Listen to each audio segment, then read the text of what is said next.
XFM 104.9. Sorry, I was going to back announce that track and just mention it was Elliott Smith and the track Son of Sam. Well, I think I'd just better ask Karl a couple of quick questions about Hitler.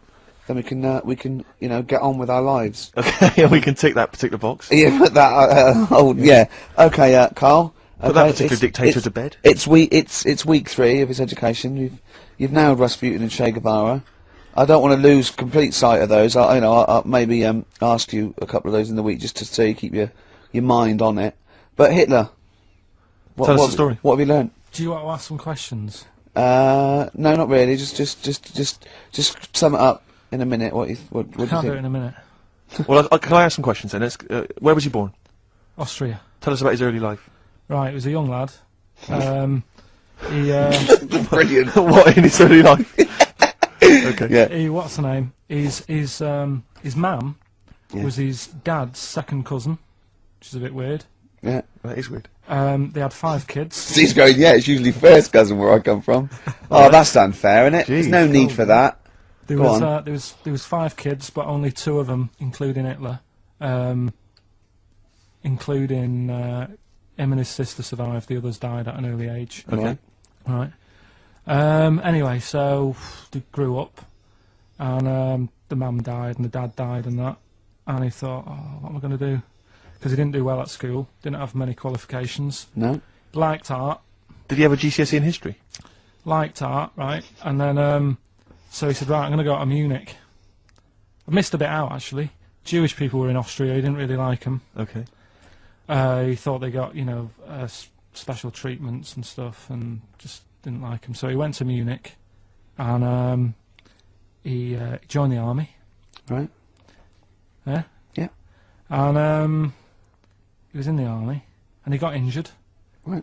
So he went to hospital, and whilst he was in hospital, the World War One ended, and he was like, "Oh God, I want." I was enjoying that. Yeah, so don't, because you're breaking the concentration. Yeah. Sorry. I'm not even sure I want to join in on this one, just in case. Okay. Right, go on. Right. So he was in hospital. World War One. He's in hospital. It gets a bit better. He's never that fit though. He's one of these blokes who was always ill. That was on something like 30 tablets a day or something. Comes out of there, joins some other army. Right. God, I knew it all this morning.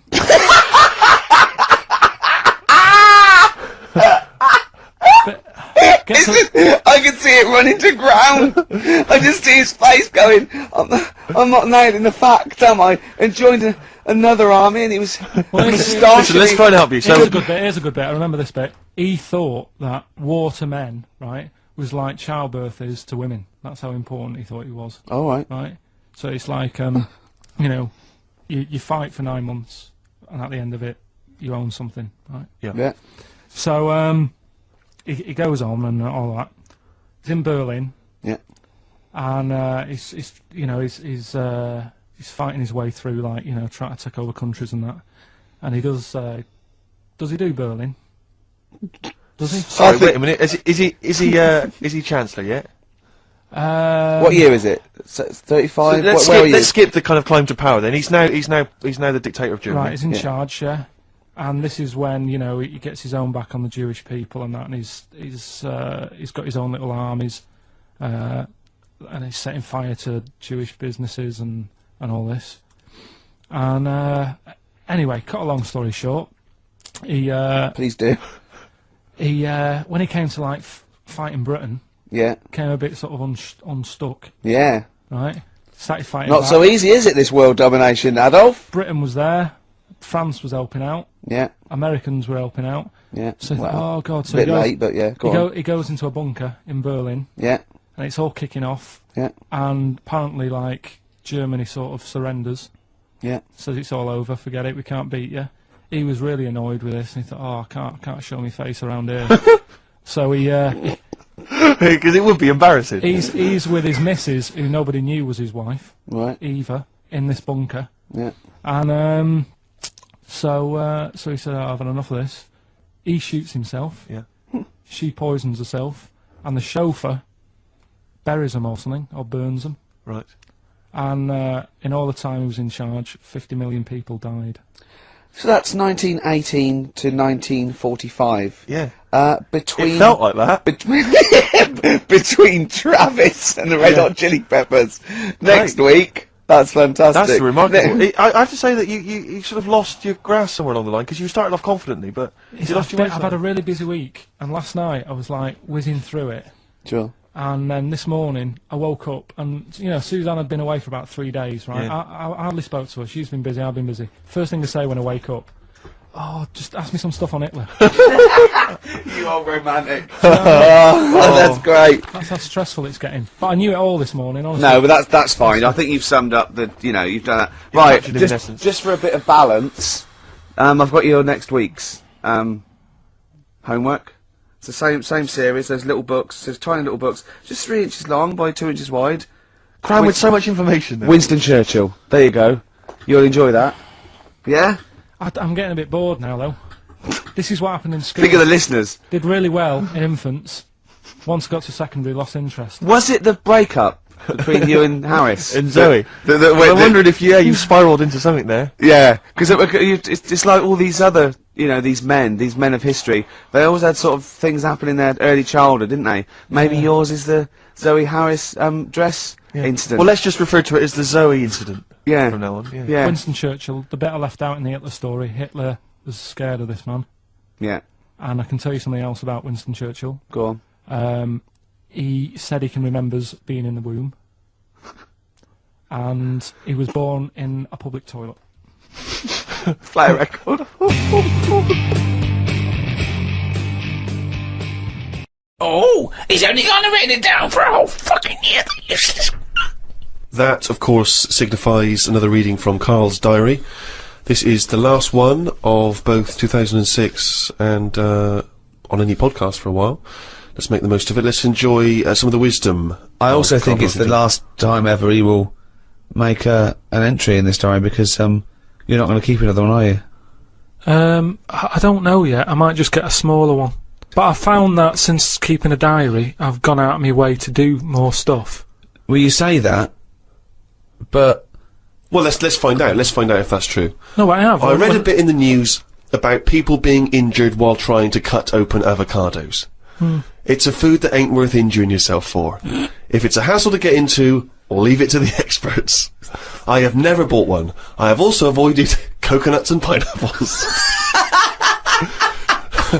The amount of hassle to get into these things outweighs the joys they give. Yeah. It's the same reason I never bought a pair of Dr. Martin boots. Too much hassle when it's time to take them off. Yeah, a lot of my mates used to wear them in like the 80s. You know, you can't just kick them off, can you? It's a big upheaval. Oh, you've got to unlace them, you mean? Yeah, I mean, since I found shoes with Velcro on them, brilliant. Just the way, I don't understand why laces... Is it because you can't tie your laces? No, I can do it, but it's wasted time. You're so lazy. Wasted time. That gives him more time to sit around and look at insects, How long eating does it biscuits. take to take off a pair of boots? Well, it's 14 ridiculous. seconds? He can't fit his days as it is. No, but I don't understand how some inventions sort of catch on and other things don't. But this is what I mean. He's got too much time on his hands. Sitting around at home thinking, why are we not using Velcro more? But there's Why one are we Velcro manufacturer going, yes! At last! He said what needed to be said! Why don't you get it sponsored? Because you could wear a Velcro toupee. Because that would be great if we could do that. If someone could invent a little hairpiece for Karl, Velcro's the little bit of fluff he's got on the top of his head, his shiny orange-like head. Pop a little Velcro toupee on. I would love that. I would love to get him wearing a wig. But why necessarily reduce it to a toupee? Why not some kind of carrying device? You know, he could carry goods and things around in there, sandwiches. Yeah, he doesn't look like carrying a bag. Well, what about that? A little thing you carried around, a little Velcro thing you carried a pot on your head for your sort of like keys and trinkets and money and that. Well, no, I've told you about that idea that's out there but hasn't caught on as well. The tie. Right. The tie with loads of pockets and stuff in it. Yeah, but you got to wear a tie. Yeah, but that'd be quite nice, wouldn't it? I've never wore a tie because I always think, what's the point? It's just hanging there in the way. Can you imagine this image of Karl walking around in his big Velcro shoes, a tie with an apple stuffed in it, car keys, iPod? No, but don't you think it's a good idea? Would you wear it with a shirt and collar or just a t-shirt? No, wear it with a shirt. That's what I'm saying. It's an invention that will smarten up the world. Now, a tie, what does a tie do exactly? Yeah. What does it do? Nothing. Right. So I'm saying make it do something. But I'm saying don't wear it at all. Pop your keys in the trouser pocket. No, or because take a bag. because the world is getting more and more scruffier. isn't it? When you look I don't know what that means. I don't know what that means. when you look back at, like, Victorian times and everything, everyone wore a hat, right? They wore a tie, they wore a suit, and it was a nicer looking place to look at. When you see it on pictures, you go, what a smart world that is. Well, you can't see cholera and things on pictures, but sure. No. No, but I'm just saying, it's better to try and cover it up with a bit of, you know... Cloth. Yeah. Yeah. The world looked nicer with more cloth. Whereas now everyone's roaming about scruffily. So what I'm saying is, if we make the tie more useful and give it a purpose, it might come back and the world will look tidier. But a tie, its purpose is to look smart, really. Well, originally it was because we didn't have buttons, so it kept the collar up at the front. That was the invention. It was a useful invention, the tie. Yeah, it was called a tie. It tied together, okay? Yeah. So then, when we had buttons, now we didn't really need the tie, but it was a symbol of smartness, like saying, I've made an effort, Yeah. okay? But now, that would go away. So now, you wouldn't look smart with a tie. They go, oh look, it's like a bag round his head with his apples and oranges and his keys and his sticks he's making a nest out of. So it would be scruffy. It would make the tie scruffy, so it would defeat the object. So now when you're carrying stuff around, I mean, crawling on all fours because your shopping's so heavy round your neck, they'd go, look at that scruffy fucker on all fours. Oh look at his lovely head of hair. It's Velcro. It's a hat! Yeah, well, that's the other problem, isn't it? I can't go back to a wig now. My theory about reading old news is right. It's less bad when you know it's old. It was a story about a weatherman who was fired yesterday for having a nude picture of himself on the internet. But that happened 2 days ago. He's probably got another job by now. So old news isn't as shocking. Well, old news isn't news though, is it? It's olds. What are you doing? Just reading the olds? No, but what I mean is, if someone... Stick the video on of last week's news. I just want to catch up on the olds. Yeah, but then it's still news. News is something that you don't know, isn't it? If someone tells That's you something, everything to you. That's information, Carl, not news. Yeah. But news is information. No, And the what- key with news is the word new. No, I don't think it is it? It's is. just information, but they tell you at 10 o'clock at night. It's like, what information's gone on? Bong. Here's some information. Yeah, that you didn't know before because you couldn't have because it only happened today. Bong. Yeah, but never mind that. I'll tell you in a couple of days. It doesn't matter as long as you get the same info. Bong. Yeah, we can't call it news though because it's misleading. We'd get done. It's called olds. Bong. Yeah, but listen to me theory. What I'm saying is that if someone in your family, you know, it's Christmas and that, I don't want to bring the tone down, but someone dies in your family. Now, say if you're away on holiday, and they don't call you because they don't want to ruin your holiday, and you come home, and they go, Uncle Frank's dead, and you go, oh, when did that happen? And they go, 2 weeks ago. Now, because everyone else has got over it, it's not as bad for you. Because part of bad news is the way everyone's walking around moping, going, oh, have you heard the news? Frank's dead. But because everyone's got over it, time is a healer. That's what I mean about old news. It's better than new news. But according to you, the only news that really matters is stuff that affects you. So it doesn't matter when you. There was an earthquake. When was it? Yesterday. Phew, that's all right then. Often the aftermath is worse than the actual event. 2, you only care about things that actually happen to you. So the doctor goes, "You got a kidney stone." Oh, when did this happen? 2 weeks ago. Oh, that's all right then. Doesn't make sense. No, but the world But is... you're not upset about dead Uncle Frank just because other people are upset. You'd be upset personally. Would it make any difference when they told you? Yeah, but it is everyone else's emotions that make it worse, I think. Knocking around people who are miserable. What about warnings? What about when they do things like smog warnings or, you know, there may be a... I don't like it on the news when they sort of say, news just in. I think, oh, what's this? You think, oh, what's going on? But it might be useful to know it. Important information. No, it just makes you panic. What? Yeah, but sometimes knowing stuff keeps you alive. Yeah, I don't know if I like it. It's sirens, you see, I don't like sirens, do I? I've said to you, I think it's a scary noise. Well, it's meant to be so you get out of the way. No, it's not meant to be. It's a sign to get out of the way. I'd prefer it if it... Like There's a I've voice. said... Hiya! Could you just move out of the Well, way it can for be us? anything, as long as we know. It can be a chicken noise. But as long as you know Oh, that that's not going chicken to freak noise... people out. No, but it sort of make you smile. But you'd go, oh, best get out What, of you're the way. cycling along and you hear what sounds like a giant chicken behind you?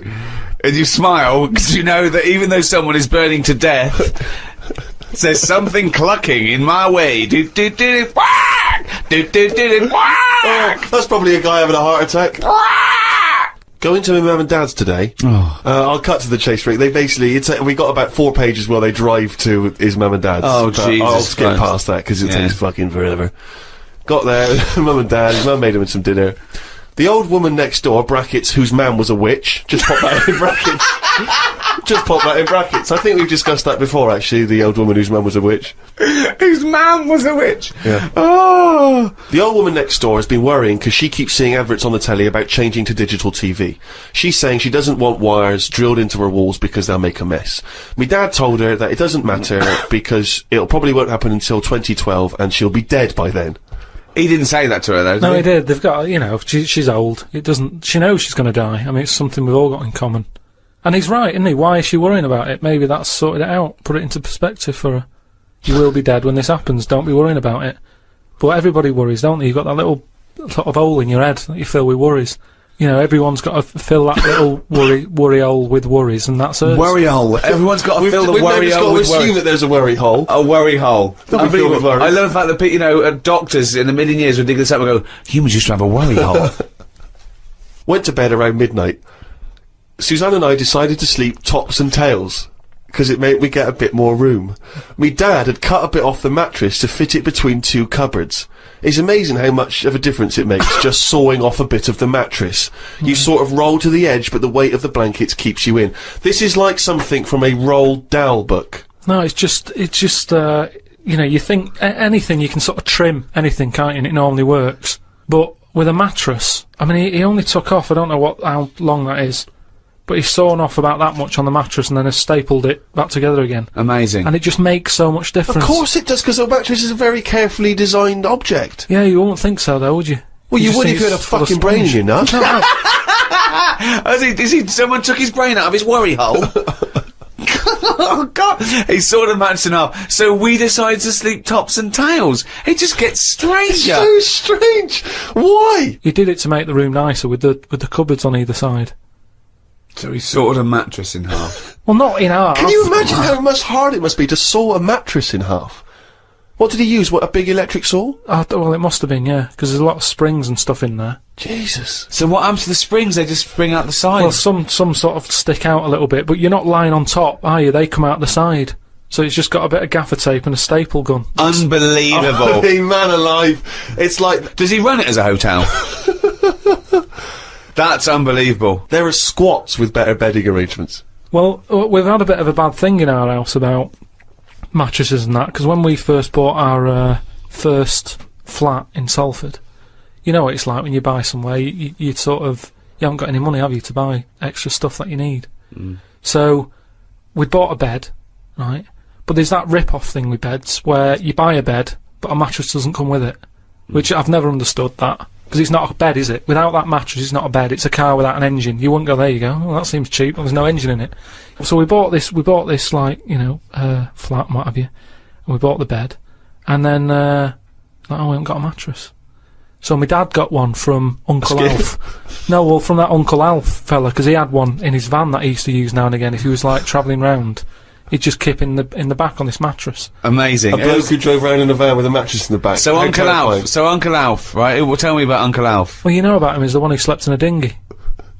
He's the one who... Because his mattress was in his car. Yeah, why didn't he go, oh, well, Alf, where's the bed? Left it in the car again. Oh, blow up the dinghy. Blow up the dinghy. I'm not going to go out and get there, not at this time of night. So anyway, my dad got me his mattress, and it just stunk of diesel. And Suzanne was like, "Oh, I'm not happy with this," and I think she realised sort of what sort of family She got herself and into. stuff. Wow, she landed on her feet when she got you. So didn't she? now she's always a bit touchy about, you know, mattresses and things. Unbelievable. Uncle Alf, of course, sadly passed away when he couldn't escape from his sinking ship. The fire engines were too late. No one got out of the way because they were laughing so much. The mad woman next door saw me and said, "Hello, Clive. You live in a nursery rhyme." The old man down the road, the old woman next door whose mum's a witch, Uncle Alf who lives in a dinghy. This is like not a real place. It's like fucking Narnia. It's a children's TV programme. Unbelievable. Oh, God. Oh, just all of them there on this broken mattress trying to find the golden ticket. Oh, God. Oh, God. The old fella down the road talked to my dad a bit. He kept bees in the back garden. Oh, for fuck's sake! Here comes the bee man. His Yorkie dog was knocking about when he was messing with them, and it ended up getting stung 150 times. Oh, little bastard! What is he doing? It's not dead, but it cost a lot to get all the stings out. I don't know why people keep dangerous pets and insects. The amount of gear he had to wear to play with them is barmy. I don't think he's playing with the bees. He's not playing with them, is he? Well, what is he doing then? Well, I don't know, but I think you should get the dog the same protection. Yeah, but that's just it, isn't it? It's like, you can't mix your pets. If you've got a snake, you don't have a mouse. Do you know what I mean? They don't get on. And it's the same with them. Don't have bees. I can't imagine one bit of enjoyment. The only thing he does is the honey. And it's like, well, how much is that to buy? It's not worth messing about wearing a big white suit just to get some honey. There's a shop down the road. Bees are kept for a very good reason, aren't they? What? For honey. Yeah, no, but like I say, you can buy honey for next to nothing. Where do you think... What do you mean? But where does the honey come from that you buy? Yeah, from some proper bee farm. Let them do it. All he's doing, he's not making loads of pots of honey. He's looking after himself. And the thing with honey is, it doesn't go off either. No, it doesn't, no. So get 10 bees, get the honey made, kick them out. but you eat the honey, that's the point. Yeah, I know, but It doesn't. You can't eat it and then it's still there in the jar. It's not magical. Maybe in your world, No. Uncle Fred had a never-ending jar of honey. But how much honey do you eat? What I'm saying is, it's one of them things in it that you buy, and you can move into a new house, buy some honey, and when you leave that house, that honey's still in the cupboard. You don't eat that much of it. So get 10 bees, get your honey's worth. 10 bees! Imagine keeping 10 bees! Well, just get them to do the graft. If you got loads of bees, they're not all pulling the weight, are they? Because they'll go, well, I'm not doing any, because I'll leave it to the others. No. Whereas if you've got 10 bees, you know that none of them are pulling the weight if there's no honey. That's what I'm saying. No, it's not a workhouse. Bees don't knock around saying, I got a bad back. Anyway, back to this reading from the twits. The news covered a story about a fish that knocked about 400 million years ago. It was 33 feet long and had a jaw strong enough to eat a shark in one go. All the dangerous stuff seems to die out, and yet things that you think wouldn't stand a chance, like worms, are still here, yet they have no legs or eyes. I saw a future human in the news article the other month about the future woman. She had 3 breasts. They looked alright. Well, no, that's not. I can't see how that's going to ever evolve. No, well, they say about how, about evolving and that. I read that, there's going to be ugly people. People are starting to go ugly. Yeah, they're still going to have bilateral symmetry, I imagine. I don't know what that means, but I'll tell you now, right? They're talking about, like, people who are just like, you know, you look at them and you go, oh, look at the state of that, right? And it'll get to a point when we're all so ugly that no one will have it away, and we're just going to die out. Well, that's not true either. That's not true either. That is the biggest worry. Well, no, so... That's the world's biggest So worry, as we evolve and we change, our mindset doesn't change. We're still going, I wish we looked like they did 1,000,000 years ago. I don't fancy anything. No, but look at, look how things do change. But why are we all going to get ugly? I don't understand. It's just the air and stuff, innit? It's just, The air or yeah, the just, hair? you know, the air that we breathe and stuff, and the food we eat. Everything's changing, and we're not going to look that healthy, and we're just all going to go ugly. You've only got to look at some stuff that's in the sea, and you think, look at the state of that. And that's got to do with the human evolution. But the stuff Because in the they've been sea is around still longer. propagating. Yeah, but they've been around longer than us. But it's still reproducing, so your theory falls down. But they're deep down, aren't they, in the dark, so they probably can't see what they're having it away with. If they were up on the outside, they'd have died out ages ago. Why? Because they wouldn't fancy the other stonefish or Yeah, because they're really sea slug. odd looking. I can't remember the name. I think it was a viper something. It was just a head. But Carl, A the fish reason... that's just a head. It was well ugly. Watched a programme about the twins this morning. It was filmed 16 years ago. They are mental. They did everything together, including the vacking up. Phone calls had to happen twice so they could both have the same chat, and they said the same stuff at the same time. Well weird. The bloke who I watched it with, I don't know who that is, just some homeless guys that you just invited into the No, flat? just someone I've been sort of working with. Sure, a mate of yours. He said he fantasised about having it away with a pair of twins. I don't see the point in this. If you're going to have 2 of something, I would prefer to have 2 different. Have 2 different women. If I had 2 cars, I wouldn't have the same one twice. Same rule with women. I don't even normally like buying the same pair of trainers twice in a row. No, if you're going to have something new, make a change. It's like that fella who was going out with a woman and then left her and went out with a twin sister. Not worth it. Not worth it! It's not worth the upheaval, is it? Because it's exactly the same model. I watched the final of I'm a Celebrity, Get Me Out of Here. It was between singer Jason Donovan, singer Mylene Klass, and singer Matt out of a boy band. I had my money on Donovan, but Matt won it. I think it was because of his last task. He ate a fisheye, some grubs, a big fat insect that they have on every year, a crocodile knob, and a kangaroo anus. I feel like we've come there, Rick, to where we entered. It was this time last year when we first started the podcast that we were talking about I'm a Celebrity, Get Me Out of Here, and you coined the famous phrase I could eat a knob at night. Yeah. So it's full circle. It's just the last series finished recently, and it was astounding that he ate a crocodile knob, he ate a crocodile eye, he chewed up and swallowed a kangaroo's anus, which I to be honest, I didn't know was a food stuff. Could you eat any of that? If I had to eat any of them, it would have to be the anus. What, really? Yeah, more than the other stuff. I couldn't eat anything that's still alive. No. I 'cause, agree. I I think it's couldn't a eat bit- any of that. I bit don't know cruel. under what circumstances I'd have to go, right, that's it now, we're not going to survive, the ship isn't coming, there is nothing on this island I can eat, give me the crocodile's penis. So it wouldn't bother me. I could eat anything. I could do almost all of the challenges on that programme, but I couldn't cope in the camp. I couldn't cope with the lack of food and the uncomfortable bed. That's all that would do my head, and I'd drive people spare, whinging and complaining. I couldn't cope with any aspect of it except the physical challenges. I couldn't cope with sleeping with people snoring, the things crawling over you. I'm not so squeamish about that, like snakes and things. That's all right. But the eating is ridiculous. It's out of the question to eat a worm or a grub.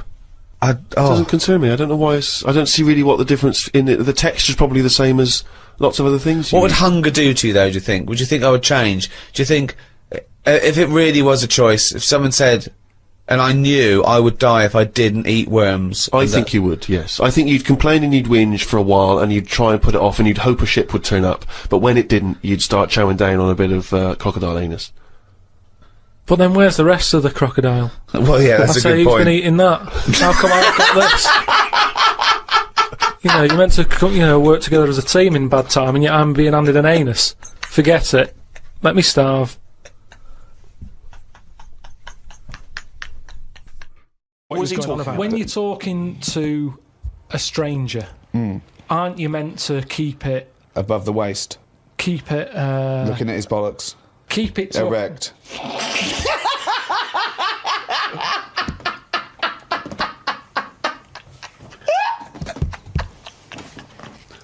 I made Carl laugh.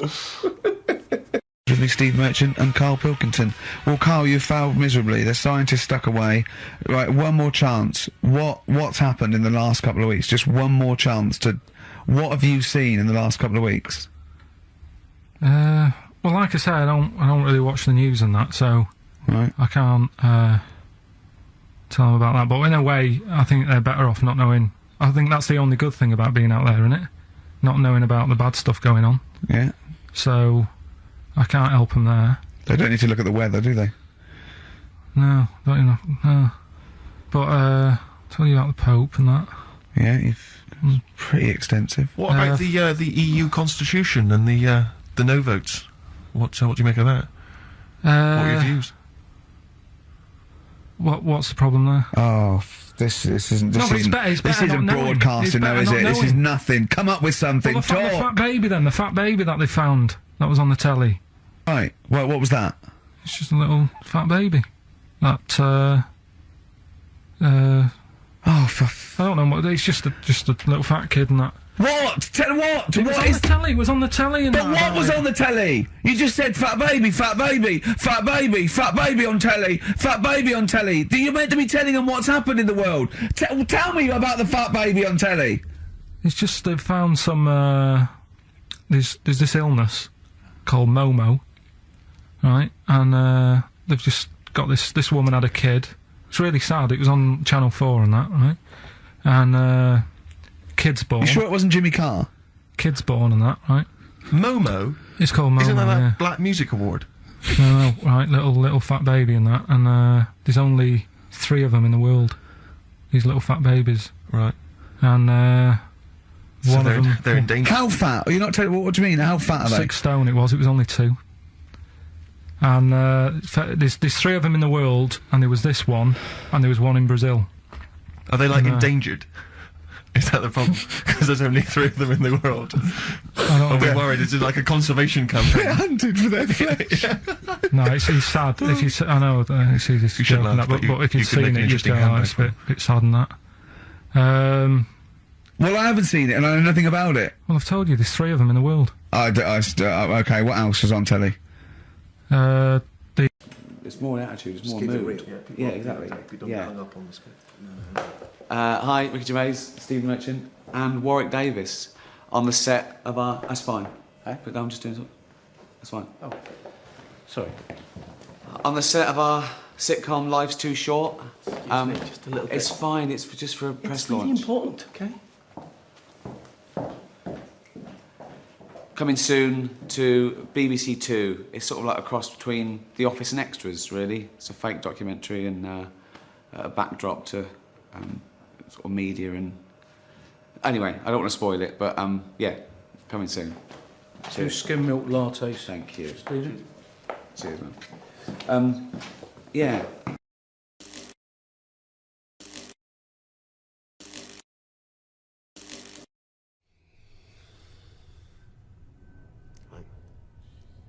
Hi, welcome. I'm Warwick Davis. With me, Ricky Gervais.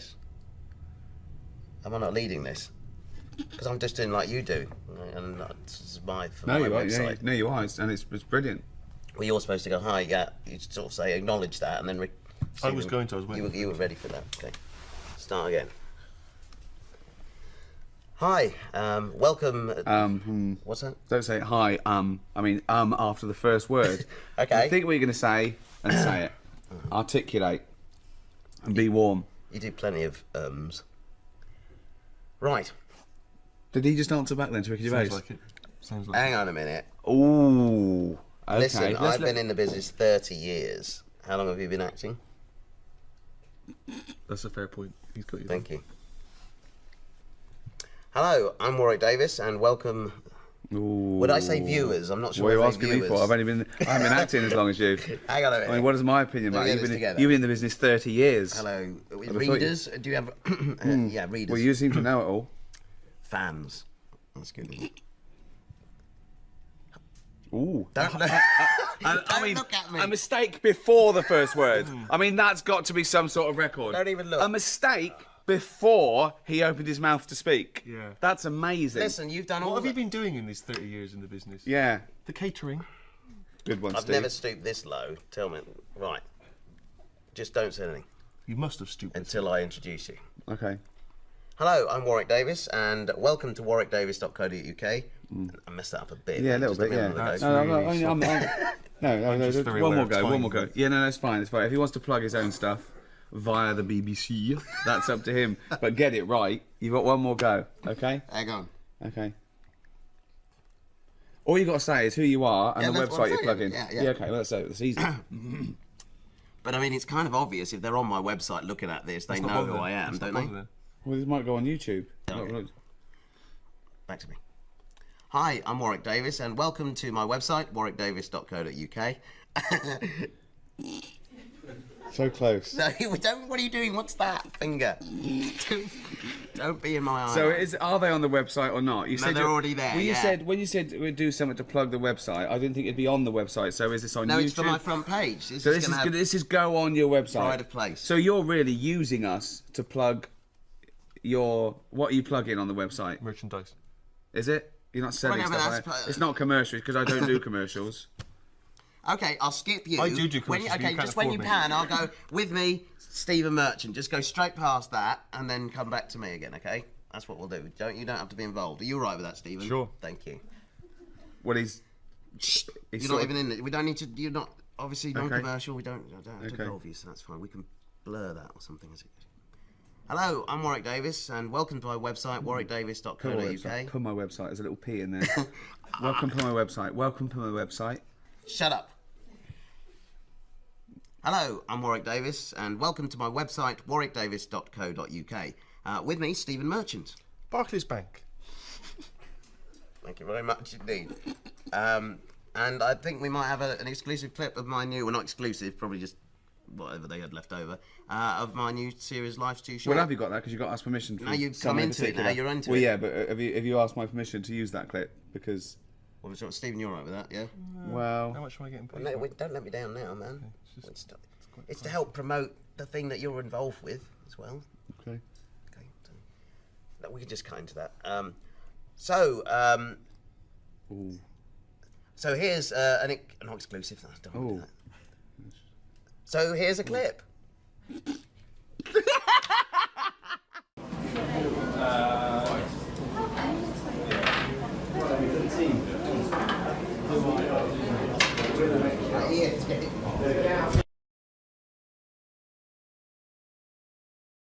With respect to Karl, never before have I understood so little of what a man says. Virtually everything that Karl talked about was aloof to me. What on earth was he ranting about? Flies and condoms, monkeys and pushing the left button, cavemen and dinosaurs.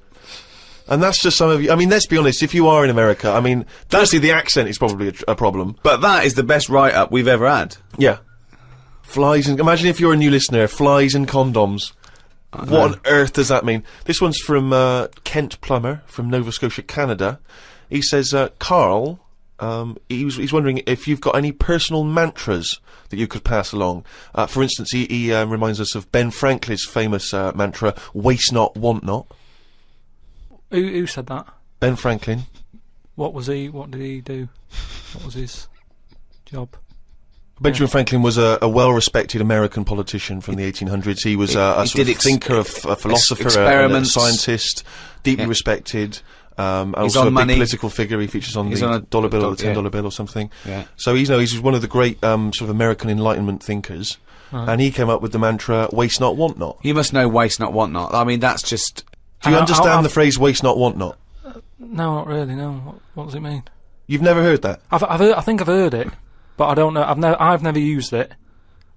But when someone else said it, I don't know what. Well, in context, I mean, all I'm going to do now is paraphrase that and put some prepositions and stuff in it for you. I can't work out how you can't work out what that means. It's like, don't throw stuff away because you might need it, and therefore you won't be wanting anything because you didn't throw it away. So.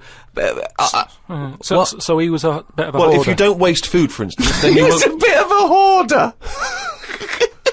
For God's sake. No, but I'm just saying, he's a man in power. Is that the best thing he ever said? No, I'm sure he came up with many, many profound so why things. Is that one he did remembered? Experiments in electricity and conducting electricity, all sorts. But that impresses me more, inventing electricity, than someone... He didn't invent electricity. Wait a minute!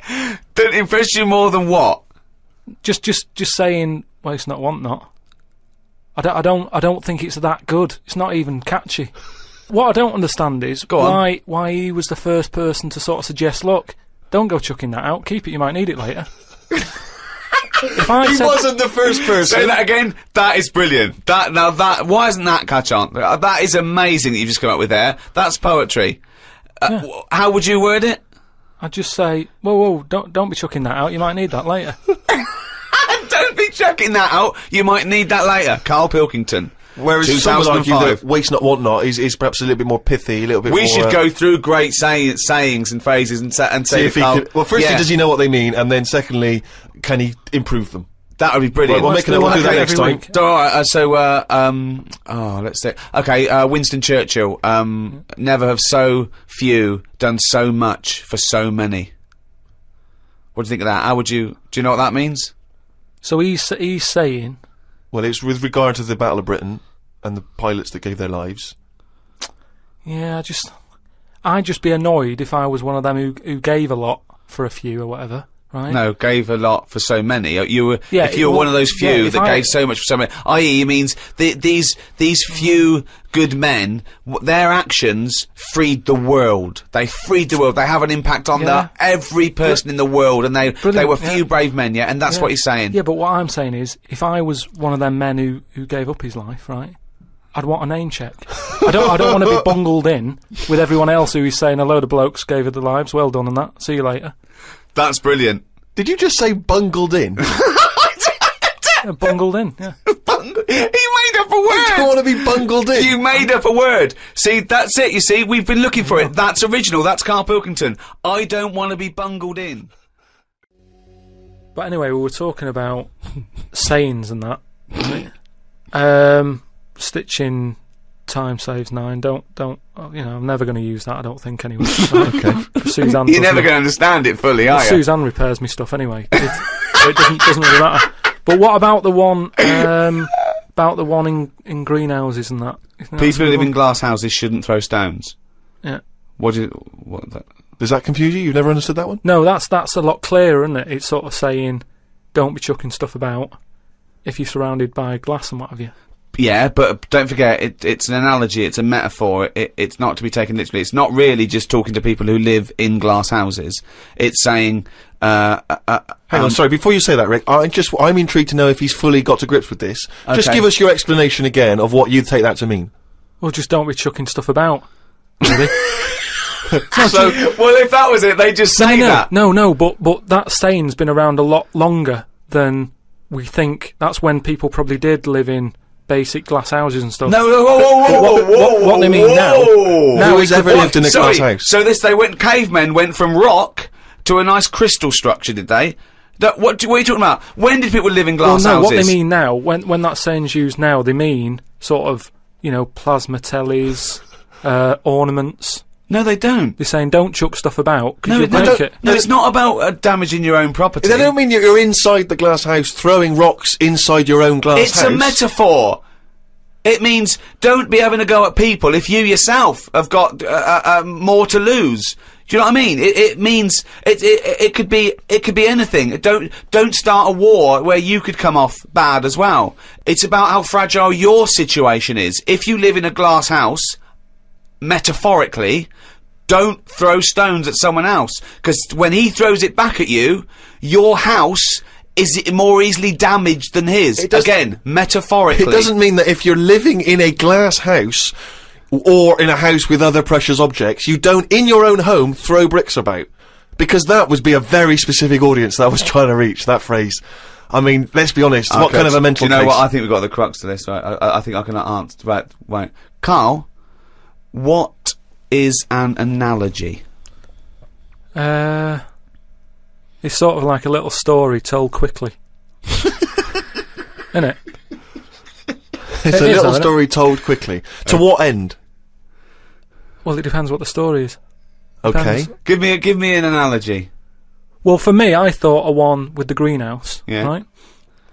Right? It's a greenhouse. Before it was just a glass house. Yeah. Alright, then a glass house. Okay. Right. What I mean is that glass house is metaphorical.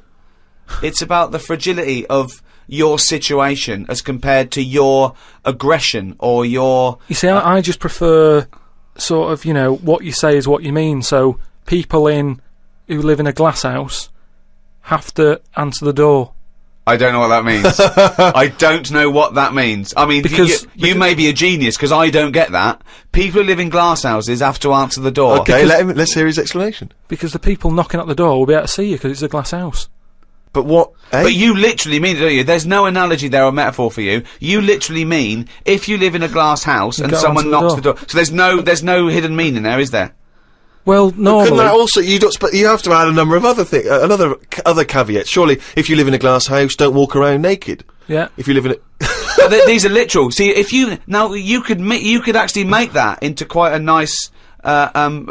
saying there, because if that meant, if someone said that to me and they weren't a shaved chimp, right, if they said people who live in glass houses have to answer the door, I think that means, it means that there are no secrets, you can't hide behind anything. If you're very open, if you've chosen to be totally open all the time, you can't go back on it.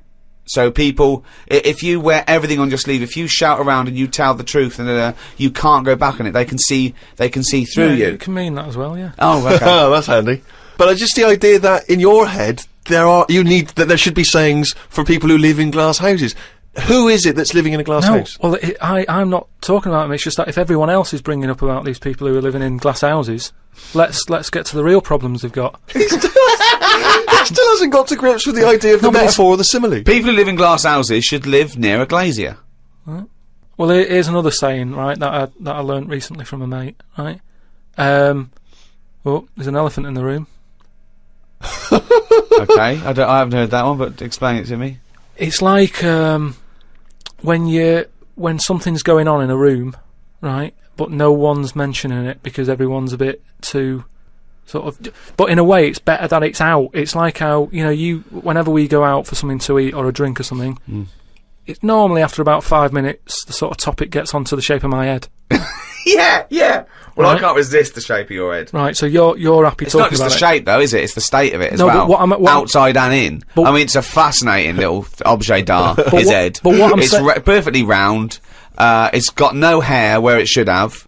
And it's hollow. The features are slightly too small for the face. Yeah, No. unbelievable. No, but what I'm saying is, it's interesting how, like, I'm the elephant in the room, right? Nobody's talking about it. You mention it once, suddenly it's a talk of the town.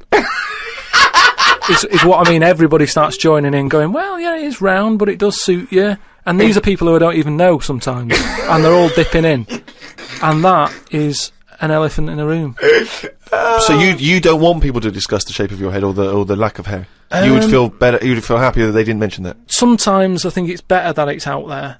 It's made me a stronger person, though. It's the same way, we were talking about religion and that. Samson Delilah, Yeah. he got weaker without hair. Whereas with me, I think it's made me stronger.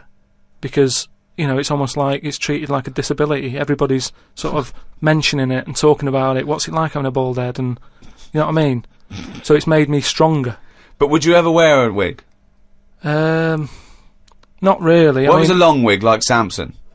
well, the only time I wanted a wig was when I did jury duty once, wasn't it? And it was annoying that I was sat on the jury right in front of, like, these criminals, right? Everybody else has got disguises. The judges have them wigs on, right? That's not disguises! It is a disguise. That's a disguise. That's why judges wear them, right? So No! Well, then why did they print their name in the paper and have a picture? What do you mean it's a well, disguise? it's a disguise, isn't it? No! If it was a disguise, they'd go in with one of those glasses with a nose and the beard attached if it was a disguise. All judges would look like Groucho Marx if it was a disguise. Well, I'm just saying that's what annoyed me when I was sat there on the front row, right? I couldn't have been any closer to the criminals, right? I was sat there and I thought, why didn't I just pop a little wig on or a pair of glasses? I would have loved to have seen you in the front row at Crown Court. No, I'd because love to see it because in this country you're not allowed to show pictures of jurors. You can't take photos in a courtroom, so there's always these sketch artists that draw drawings, and it's on the news. The idea that we'd have seen 11 people and a sort of Krusty the Clown figure would have been amazing. Yeah, I would love to see the artist doing a view, because it would be like complicated people. Oh, yeah, he looks it's characterful, and then just a little round head. Charlie Brown. Charlie Brown sitting on the end. Again, I can't remember which show this was that we were discussing this, but we talked about well-known phrases and quotes from the past. We talked about Benjamin Franklin. People have this is an email we've had saying, Carl, what do you take by the well-known saying, "A stitch in time saves 9"? A stitch in time saves 9. Oh, a stitch in time saves 9. Yeah. see, it's another one that I don't think I've picked up on a lot of these sayings that are being sort of thrown about willy-nilly. Willy-nilly. Willy-nilly. Okay. Willy-nilly. No, but I again, it's one of them like last week. I've heard of it, but But I've what does never- willy-nilly mean? Just sort of like throwing it about all over the place. What do you mean? But what someone said, what does the term willy-nilly mean? It just sort of means, carefree. That's right, yeah. Okay, but that's what good. does a stitch in time So save you 9 understood mean? willy-nilly, so you used a Yeah, but it phrase. sounds I mean, nice, you used doesn't it, it? you said it willy-nilly, but you sort of got the gist of it. So what does a stitch in time saves 9 mean? I don't know. What do you must mean you know. don't know? Think about it. A stitch in time saves 9. Is it to do with sewing? Well, yeah, sort of. So if it's not that clear. so It's if you not- got a jacket, Yeah. and the seam starts coming undone, oh, there's a little bit of seam. I'll leave it. Oh, it's getting worse and Right, worse. Soon right. your sleeve falls off. So you just need 1 stitch there. That'll do it. If you do it now, later you'll need 9 stitches. And that, of course, is an analogy to other things. If you leave something that needs attention or repair, it'll get worse. So do it now. Do it in time. Yeah, but they could have said a tile in time saves 9 on the roof. They just used a sewing analogy. But it depends if you're busy at that point, because if you've got something else that needs doing, that means that isn't being done because you're messing about sorting out a hole in your coat. Is what I mean. Yeah. You can't always do stuff straight away. So maybe, I don't know if there's a sort of a middle ground where you don't have to do it straight away, but stitching A stitch sometimes time, today. say in 15 or whatever, meaning you don't have to do it straight away, but just do it before it gets really bad. Brilliant.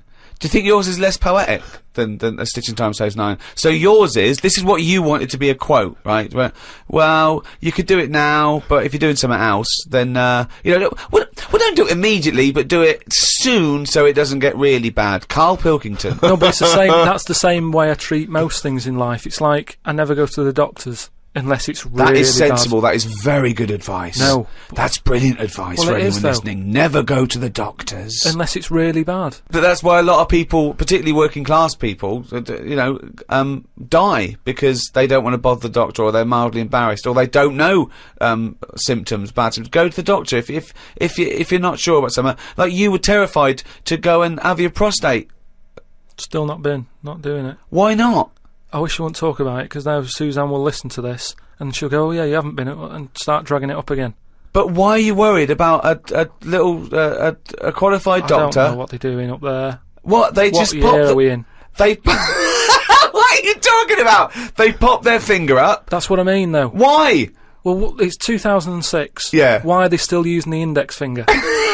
What would you prefer, the forefinger or the thumb? Would you? No, what I mean is, we've got... Or a thumb on a stick, some kind of thumb on a stick. Would you prefer it to a be... mechanical thumb, a robot thumb? Why isn't it just a little camera? Or something that can... Well, they put the camera up if they initially discover something. But just put the camera up straight away. No, they don't need to. They pop the finger up, feel that the prostate isn't swollen, wiggle it around a little bit up your back passage. What are you worried about? I don't think they need to do that. Are you embarrassed? Are you embarrassed about being in a room with your trousers around your ankles and a little fella popping a little bit, yeah. Why? And the other thing is, it's not just that, is it? So you go in there, they check your heart out and that, which to me is the most important thing, because that's what keeps you going, isn't it? Yeah. Right? You've got to go there. You sat on the bus stressing out, thinking, oh, in less than half an hour I'm going to have a finger up the arse, right? What is the problem? And they go in, they check your heart, they probably check your testicles and that. What's up with that? They check your testicles, yeah. Yeah, but it's all building, and you sat there going, oh, soon that'll be happening. Yeah. And that's what puts me off. So if they just came round when you were asleep, Suzanne just let them in and goes, he's over there, right? Yeah. And they crept up and went, bang, you go, what are you doing? That? I just don't understand why they don't teach you how to do it yourself. How can they? Wow! How can they teach? Imagine you squatting in a corner with one hand on your bollocks and the other finger up the arse going, it seems to be alright. Carl, you don't understand the phrase "a stitch in time saves 9. I don't think you should be doing any kind of invasive medical research in your own human body. But then... Who knows what trouble you're going to cause? No, but then at least... You would get stuck. Yeah. You would get stuck. Suzanne would come out, your fist would be up your own arse. Carl's going to teach us all about Sigmund Freud. No, we're not doing that. Well, no, Yes, we we are, are. because last week we promised people that you'd research Sigmund Freud. Yeah, but I had a look, but I didn't find him that interesting, so... But that's not... But this is what irrelevant. I mean. This is what we were talking about. You say you wish you could go back and learn stuff in school because you didn't. You want knowledge. You always say about you want to learn Yeah, I something want a to day. learn something interesting every day. Yeah, but you've got that... I had a look at the website. It just... SigmundFreud.com. Yeah, he started that, I just didn't had a he? look. I just did a search on, like, famous quotes from philosophers. Quotes. Brilliant. That'll get you everything you need, a quote. Well, I don't need to know his history. That sums up a man's life work, a quote. No, but that's what you're remembered for, isn't it? Churchill will go on the beaches and all that. Sigmund didn't really have any sort of... Catchphrases is what you mean. Yeah, things that you hear. Yeah, sound bites. Yeah. He wasn't good with the press. Brilliant. So you haven't bothered to learn about him? You didn't even pick up a book? I wouldn't know where to start. Do you feel like you're thinking in your head? Sometimes, like then I was. But I don't know if I am, because it's got a mind of its own, hasn't it? Did look at some of the things that he'd said, and the one Do it now. What have you learnt about Freud? Okay, here we go. This is Karl Educates Ricky and Steve. Number 1, Sigmund Freud. Karl, tell us what you learnt about Sigmund Freud. Right. all I remember was that he said a baby. You look at a little baby having some milk from its mum's breast, right? It looks well happy. It has enough. It's full up. It goes to sleep. It's got a smile on its face, right? He said that's what happens when you're older as well. That's all I remember from all the things that he was saying on his thing. He just said it's weird how, like...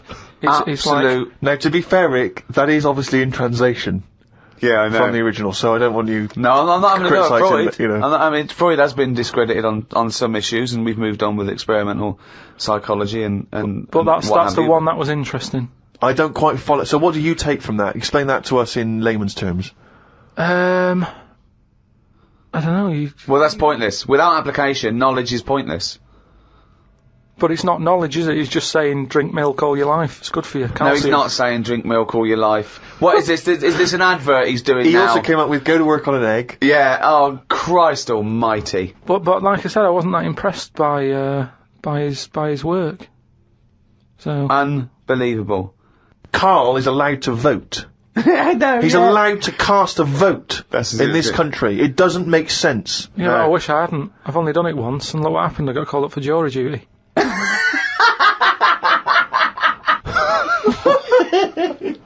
Not doing it again. People do what they do anyway. I think they only let us vote, so we feel like we're having a say in what's going on. But really, it just carries on, doesn't it? I haven't seen a big change. But that's exactly why you vote. No, the best thing you can do is look after yourself. Get on with it. Brilliant. Okay, well, I hope that's a quote. I hope someone out there who's, maybe making a dictionary of quotes or an encyclopedia, and they've finished with Freud, they've done Pavlov, he hit a dog on the head with a stick. Next, Karl Pilkington. Karl Pilkington, what did you say about the world? Just get on with it. Well, we're not in charge of it, is what I'm saying. That's nearly as good as let's go to the beach. Winston Churchill. I spoke to my dad about it, and he called up saying, "Oh, I'm sick of we're hearing going to about get some quality thinking here. Go on, go on." No, he was saying about global warming and that. Yeah. He was saying he's sick of hearing about it. Right. Because at the end of the day, that's just the world, innit? We're all getting old, and the world's getting old. That's the end of it. Brilliant. What another amazing quote. Well, it is. What we're trying to do. This is what I'm saying about we don't like people to get old. We're always saying, oh, we can change that face, we can lift your chin up, we can put a wig on you. And why are you so annoyed about people wanting to live a little bit longer? Because enough's enough, is what I'm saying. The world's the same. It's just getting old. And, it used to have more green on it, but now it's gone a bit bald. So it hasn't got as much green, it's got more soil. Treat the world like a head. That's an amazing quote. Treat the world like a head. You've actually come up with one there. I thought of another phrase. You could just sitting here talking to you, flogging a dead horse. Yeah. What do you think that means? Flogging a dead horse. A number of people are still amazed by your complete lack of understanding some of these famous sayings and phrases. So, well, that's an easy one. Yeah, that's like get a new horse or No, he hasn't got it. No one's going to buy it. No, it doesn't mean that sort of flogging. When you're hitting it. Yeah. Right. So what's the point in hitting it? So it's dead anyway, so don't bother hitting it. It's absolutely, not feeling it's pointless. anymore. It just means it's a waste of time. Yeah, but it depends what that horse has done to you. No, it doesn't. No, it does. It's that thing, innit, of like if a bear attacked you and you managed to hit it on the head and it went down, you'd go and you'd be annoyed. You'd still have built-up aggression. You'd give it an extra clout.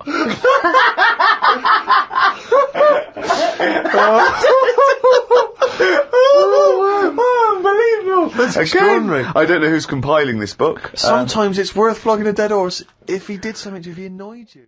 The world's oldest tortoise, a 250-year-old tortoise, died last week. Yeah. Did it? Yeah, in a zoo in India. 250 years old. So would that have had that thing that they say about how you get a flashback of your life? You mean your life flashes before your eyes? Yeah, they say, don't they? Just like on your last breath or whatever. You like see you coming out of the womb and everything. Well, one, I don't believe that's true. I don't believe your life flashes before you. I don't know what evidence we've got. People who die say, you never guess what's happening. No, but there's loads of things that have happened where people go, oh, that's weird. That goes to show that we've been around before, or No, it doesn't. There's none. I have no evidence for that. Of well, I reincarnation. told you that time when it happened to me when I was younger. Go on. Your life flashed before your eyes. Well, it wasn't like a flashback, but it was close. It's the next thing next to flashbacks. It was I was having a bath, right, and my mum had like run the bath and that, and she said, "Is that too warm?" And I said something like, "No, it's all right. It's a lot better than when I used to have a bath in that wooden bath in front of the fire." Okay. And she was like, "What?" And I said, "Well, it happened years ago." And she was a bit like, "Oh." And I can't remember that now, but she talks about it, and that just goes to show that, because I was at an age when I wouldn't have known about wooden baths years ago in front of fires. No, but you talk rubbish now. So all you were doing, you were talking rubbish from an early age. Where's the problem? No, but you can only talk rubbish if you're aware of knowledge. Well, I didn't know about wooden baths, so why would I have invented But Carl, that? we've only got your mother's word on this, and she thought you might one day be a doctor. Yeah. So, She put a rock with a feather on it to keep a parrot company. lest we forget. Yeah, but I'm just saying. Well, it's all bollocks. So have you researched this? You've tried to find out when little Karl Mark I and his wooden bath, when he was No, around? I don't want to go there, because that's when you start digging out all sorts It's of trouble, rubbish. It's rubbish. No, it's not rubbish. Well, it is what rubbish. sort of stuff might There's you no discover? scientific evidence. No, but just like how I've said about family trees and that. Don't be looking at them, because you're only going to find stuff you don't really want to know about. It's the same as that, innit? Leave it, let it be. Do you know what I mean? If your granddad was Einstein, you'd know about it because your family would be shouting about it. If he was a bad un, you go, oh, keep that quiet. So Right. don't look at family trees, and it's the same. Don't be looking back in your past lives. There's Because no God knows past what you've been up lives. to.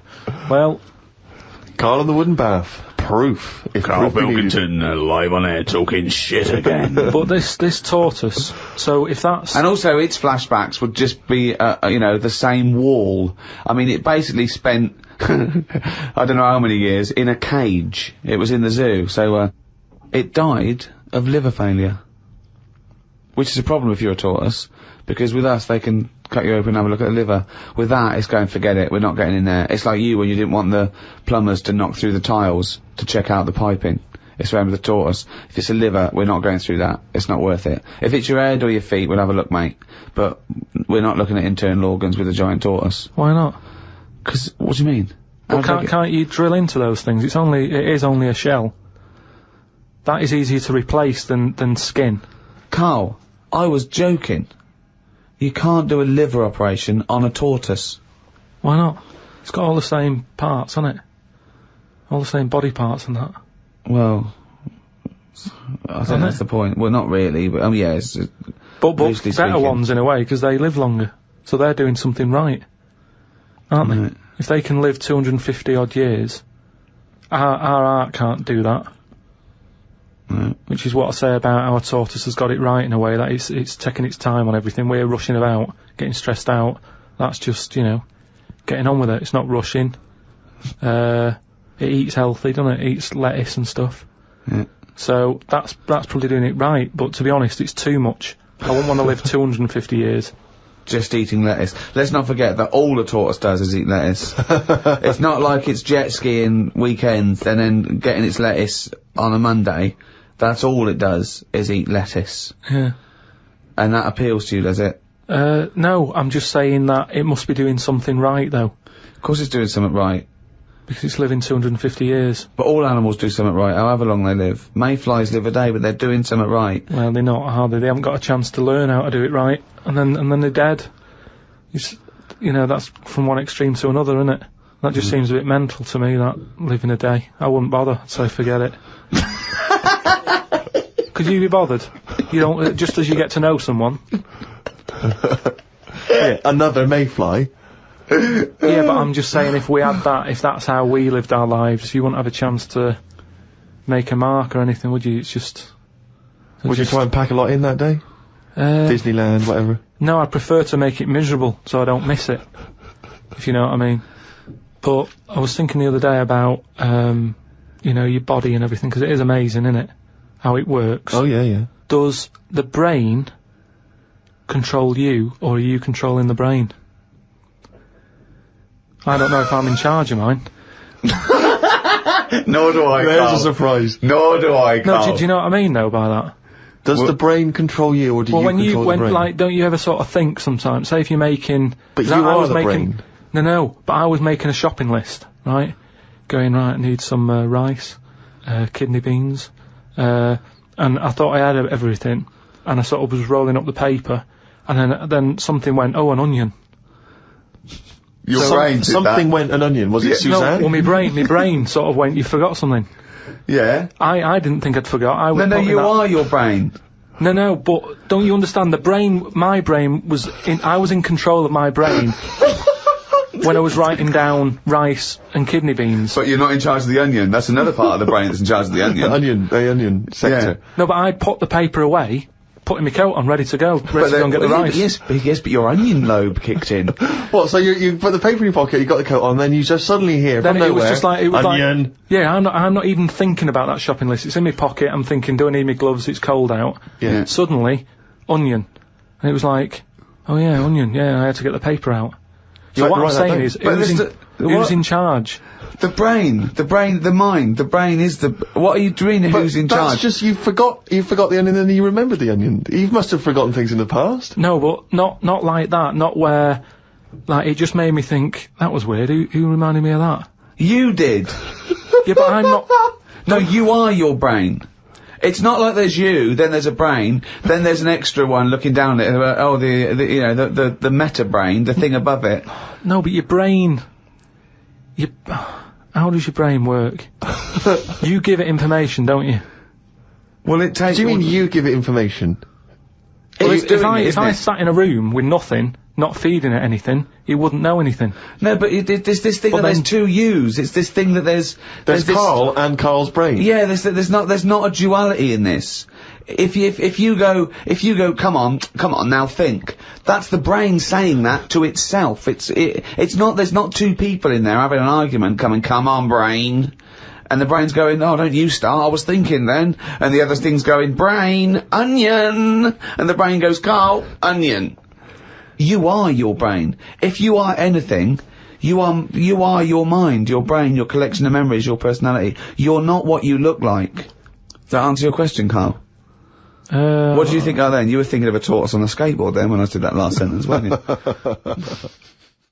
Went home and looked up Freud on the internet. Didn't find him that interesting, so looked at some other philosophers instead. Socrates, Aristotle. Why have you just listed some philosophers? Just to show that I'm learning. Well, that's not learning. That's just learning their names. That's a list. You might as well write 1 to 100. Yeah, but if someone says, oh, what's your favourite philosopher? I'll go, hang on a minute, and I've got them written down. But why, you can't just wait a minute, I'll go home, get my enormous diary out. Yeah, get a wheelbarrow, bring in my workings, and say one of the names I've written down. And when they say, well, why do you like him? Yeah, why do you just run away. Well, I noticed you put, Socrates first. Why is he your favourite philosopher? You throw the diary at them and leg it.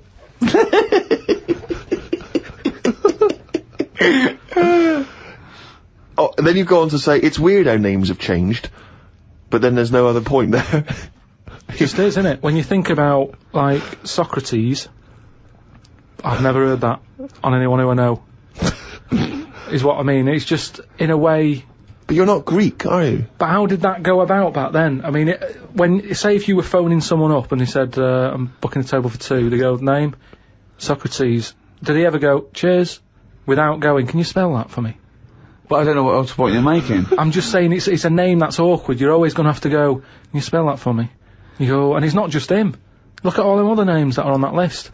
But they're from a different country. And a different era. Yeah, I know, but the names, I've been to Rome and stuff, and you sort of go... What, ancient Rome? Just Rome. It hasn't changed, has it? Rome, so it can be ancient Rome or Rome in 2006. It's the same buildings. I used to love Nero going around in his Fiat Punto.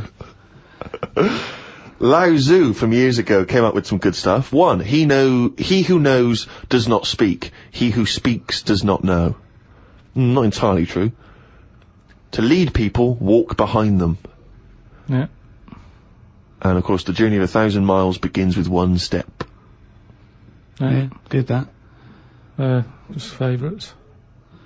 Maybe this is why people are at the start line spectating at the Commonwealth Games. Well, no, it's just that I've never understood why in Olympics and stuff like that, if you're going to watch, don't stand around the start line. Go to the end, where you see the winner. But because of that saying, it actually makes sense, doesn't it? It's like, well, every step starts with a step, or whatever. Say it again? Every race, you know, you've got to start with a step. Yeah. So, Which is, who am I talking to now? You or your brain? well, I was thinking about it a bit, so I think I was in control of it a bit more. So, and what have you come up with? Just, if you want to stay at the start line, do. What does that mean? I'm just saying, if you're into, I wouldn't watch a race, right? Okay, But is this you or your brain I'm talking to now? this is me. Okay. I wouldn't watch. Are you gonna bring the brain into it, or is it, there's no... I don't know, let's just see what happens. Okay. But all I'm saying is, Right. if I was to watch a race, Yeah. I wouldn't hang about the start line, because... Well, you just said you would. What, did I? Yeah, you said that's the place to start, because every race starts with a step. No, but I wouldn't normally. Right, I okay. won't watch any The race. brain definitely hasn't been used No, yet. is this you or your brain you're talking about now? I'm just saying about me, if I was on holiday, Yeah. and Suzanne said there's a race going on down the road, Yeah. I'd go, well, let's go, keep going down the road and stand at the finish line. Okay, but now what have according you to thought? Lazoo, Yeah. I'd say, well, hang on a minute, every race starts with a single step. Yeah. How many people around the start line? Is there more room there? She goes, yeah. I'll go, let's go there then, it's less busy. Right, and what would you see there then? I'd see people starting the race, but I wouldn't be that impressed with them, because I'd go, well, I don't know if any of these are any good. So would you start at the start or the end then?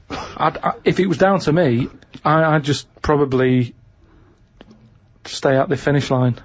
Okay, so you wouldn't want to see the first step then? So what Not do you think of Lazoo now then? It's not what, but I wrote down 3 of his. That one isn't my favourite. That was the 3rd. I preferred the leading people from behind. Okay, and what would you do to lead someone now then? Well, if you're behind, you don't have to take responsibility, do you? You can go, well, I didn't send you here, you went there. That's not really leading them, though, is it? Yeah, because I've made them think. I've gone, they go, oh, I've just walked into a big hole. I'd go, oh, should have been looking where you're going. I haven't led them in that hole, but they've learnt a lesson, they won't go in a hole again. That was one of the greatest conversations I've ever been a part of. I mean, that was incredible. Never mind Aristotle and Socrates. That was incredible, that. If someone's out there, could they make a transcript of that? Because I think that, you know, in 1,000 years' time, that'd be amazing. That was incredible, Carl. And not once was the brain used. You know, like the monkeys peeling potatoes. Right. That's never happened. They go and put nuts in the salt water to salt the nut. Whatever. How does that get to peeling potatoes? But Because in your head, they were working in a canteen. Making chips. Yeah, definitely, yeah. It doesn't matter what the food is, I'm just saying how they know how to sort of prepare I that love the food. fact that you don't care what the fact is. When you're discussing facts, that's all that matters. Otherwise, on Mastermind, they just go, who wrote Much Ado About Nothing? Dickens? Yeah, close enough, whatever, someone did. The fact is what matters. Yeah, but with that question, that's got a straightforward answer. What I'm telling you is the way that animals work. If it's a potato or a nut, it's a foodage.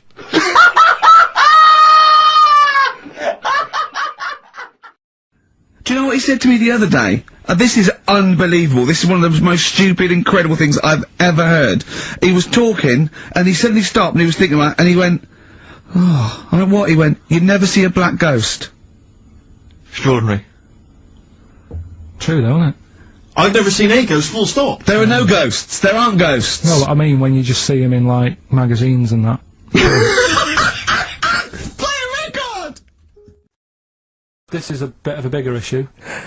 We're always making more and more stuff, right, in the world. You know, big buildings, big planes, big boats and that. Will we ever get to a point where all this is too heavy for the world to handle? Right, what error has he made there, Steve?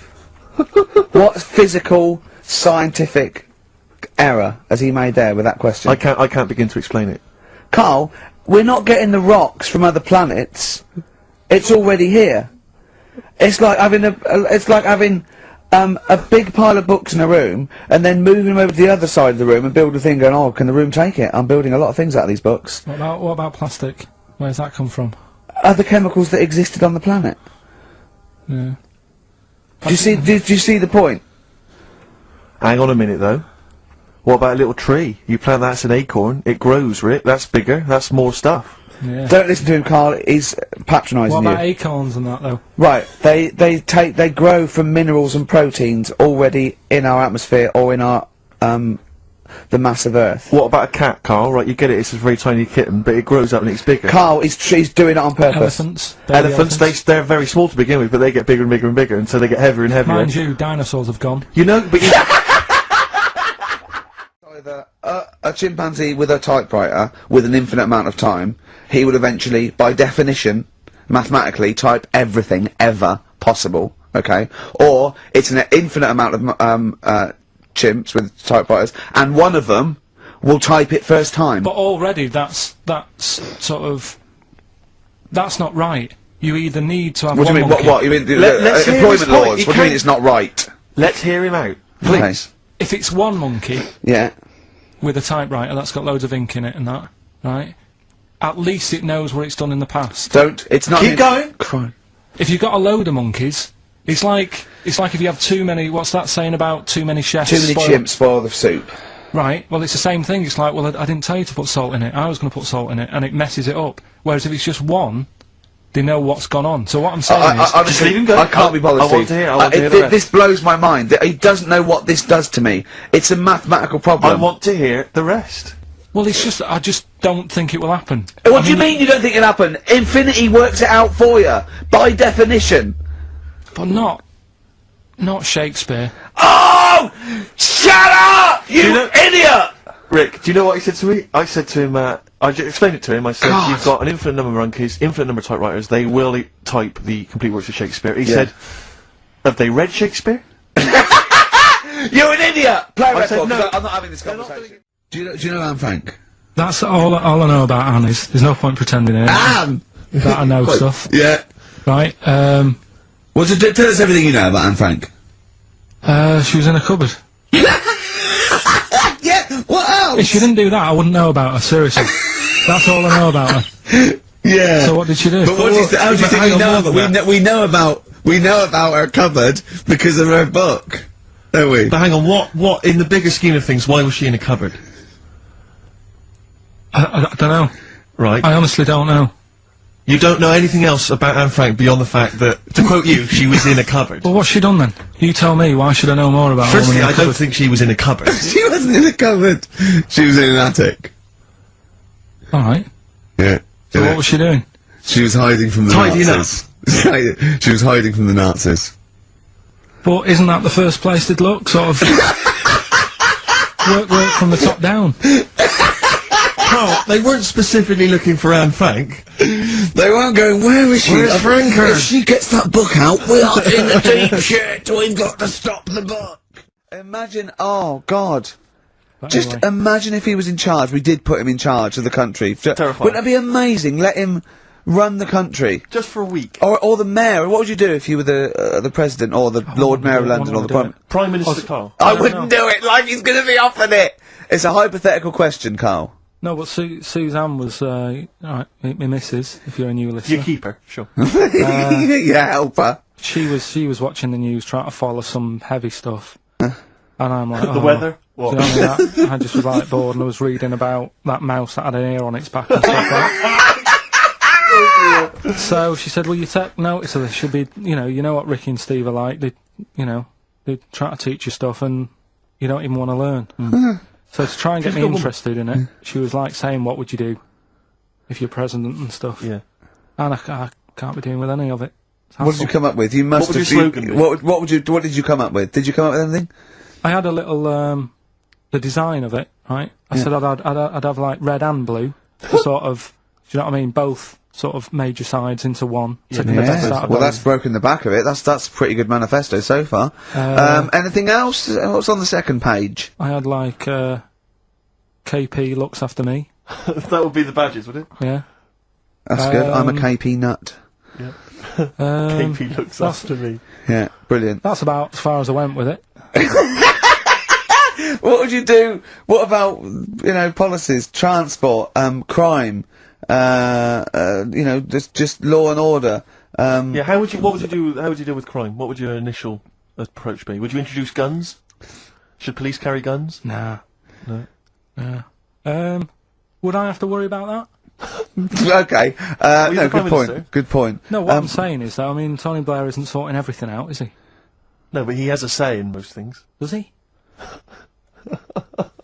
Well, go on then. What are the problems at the moment that need sorting out? Well, generally, what's the best way to combat? Would you bolster up the prison system? Would you introduce more community service? Would you put more bodies on the beat? would you go harsher for say I don't know drugs? Would you go harsher or less harsh? There's pros and cons of Higher both, or isn't lower? it? Because of course you can't see to condone it, but some people, you don't want to go through the court system and cost taxpayers thousands of pounds of money for someone, I don't know, the difference between smoking a spliff and dealing crack. Do you know what I mean? You have to all these things. Have I lost you? Yeah, I'd just think about it for a bit. Do you know what I mean? Brilliant. You think about it for a bit. Yeah. Yeah. Probably ask Suzanne. Do you know what I mean?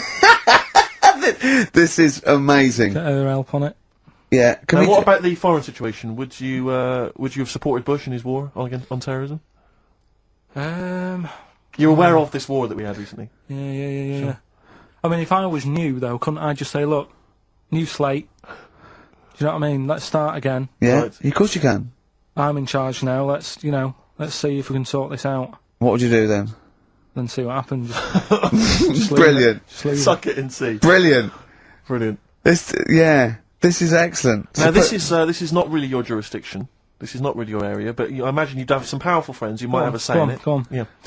Would you? What would you do about single-sex marriages, same-sex marriages? See, Would this you- got this Cameron. I thought Cameron had blown it on Big Brother because they said, what do you think about gay fellas getting married?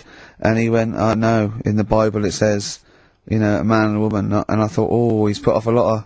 Yeah. I don't think many Christians tune into Big Brother, but we know the gays love it. Yeah. They love Big Brother, don't they? The gays. Yeah, so interesting. But So, what would your take be on that? Same-sex marriages. And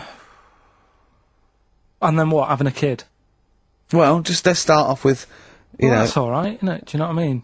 Just let them get on with it. If it's Sure. not affecting anyone else, Sure. Yeah. Sure. right? But it starts getting tricky Right. when you get a kid. Okay. Go on, why? Well, it's just tricky, innit? Do you know what I mean? Well, yeah, you could be right. I'm not giving anything. I mean, we're not.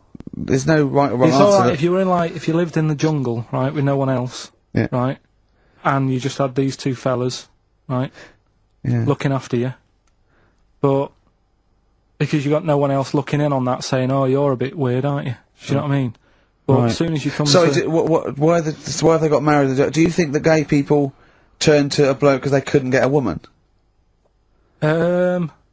If there's two fellas go away and they're in the jungle, they go, we're definitely not going to find a woman here. We might as well bum. That's not how homosexuality starts. People don't. it makes you wonder. If, No, it does make you wonder. Gays don't go, well, I'll tell you what, I haven't seen a woman I fancy yet, I'll try a bit of knob. No. But what I'm saying is, right, if you're brought up in like a little jungle, right, Yeah. you How are you brought up? someone just puts you there. I don't know what. I don't know I what can't be this is bothered, about. Steve. I can't be bothered. Go running on, the mate. I'm country. listening. I'm fascinated. I can't be bothered running the country. Like, I'm too much trouble for you. KP takes care of me. All right, then, Yeah, fair yeah, enough. What okay. I'm saying is, right, if you're brought up in a jungle, Yeah. Right. right, What on your do own- you mean brought up? Just let him finish. What does he mean You brought- understand brought what up, he though? means? Like Tarzan. You've got to tell me what you mean by brought up. Wolves, chimps, what? Right, well, there's a good example of what I'm saying to you. Right. Right, what I'm saying is, there's a fella, right, he's brought up in the jungle. Shut up. Just let him finish. brought Let him up. finish. There's no women about, he doesn't know about women, he doesn't understand what women are, Right. right? But another fella walks in the scene, Yeah. and he gets pally with him. What does he talk about? Then they've both got needs. This scenario is ridiculous. How has he lived? Or do you know what's his reference I points? can't be bothered with this. Honestly, Saturday should be, day off and that, not worrying me about problems. So, there we go. Karl as president. He's still confused, aren't you, Karl? Just a little bit, sort of amazed Yeah. by the body. Yeah. You're in Just awe the- of it, aren't you? Just the way, I'm amazed how two people can buy a baby on the internet for £3,000 and not realise it's a chimp till it goes to school. no, but seriously, what we were, talking about there during Elbow and Fallen Angel, we were talking about that I think Yeah. If you're locked up, well, not locked up in a room, you've got a normal life, except there's no women in it. Yeah. Right. But how would that happen? What would this point of reference be? How would you bring Right, up hang a on a minute, person can I just ask you and something, totally though? go on? How can infinite monkeys and a typewriter? Right, again, I've told you before, right? That is not, you don't actually have to test that model. It's basically a model for that explains the nature of infinity. Okay? Yeah, but I've told you before, it works because of the definition of infinity. There's nowhere in the world you'll ever be able to get an infinite amount of monkeys and typewriters to But anyway, all I'm saying is, I think if you don't know about women, would you crave for a woman, even though you don't know her around? When you hit sort of puberty, your hormones will kick in and you'd start getting urges. But for what? If you don't know about it? You don't have to know about it. You don't, if you grew up and you started feeling hunger, you wouldn't go, I wonder what that is. You'd go, get me a sandwich, I'm starving. It's different though, it's different. But I'm not, but we're not saying weird. it's all hardwired or people can't change their natural state. We do it all the time. We fight nature all the time with conditioning. Body is weird, isn't it?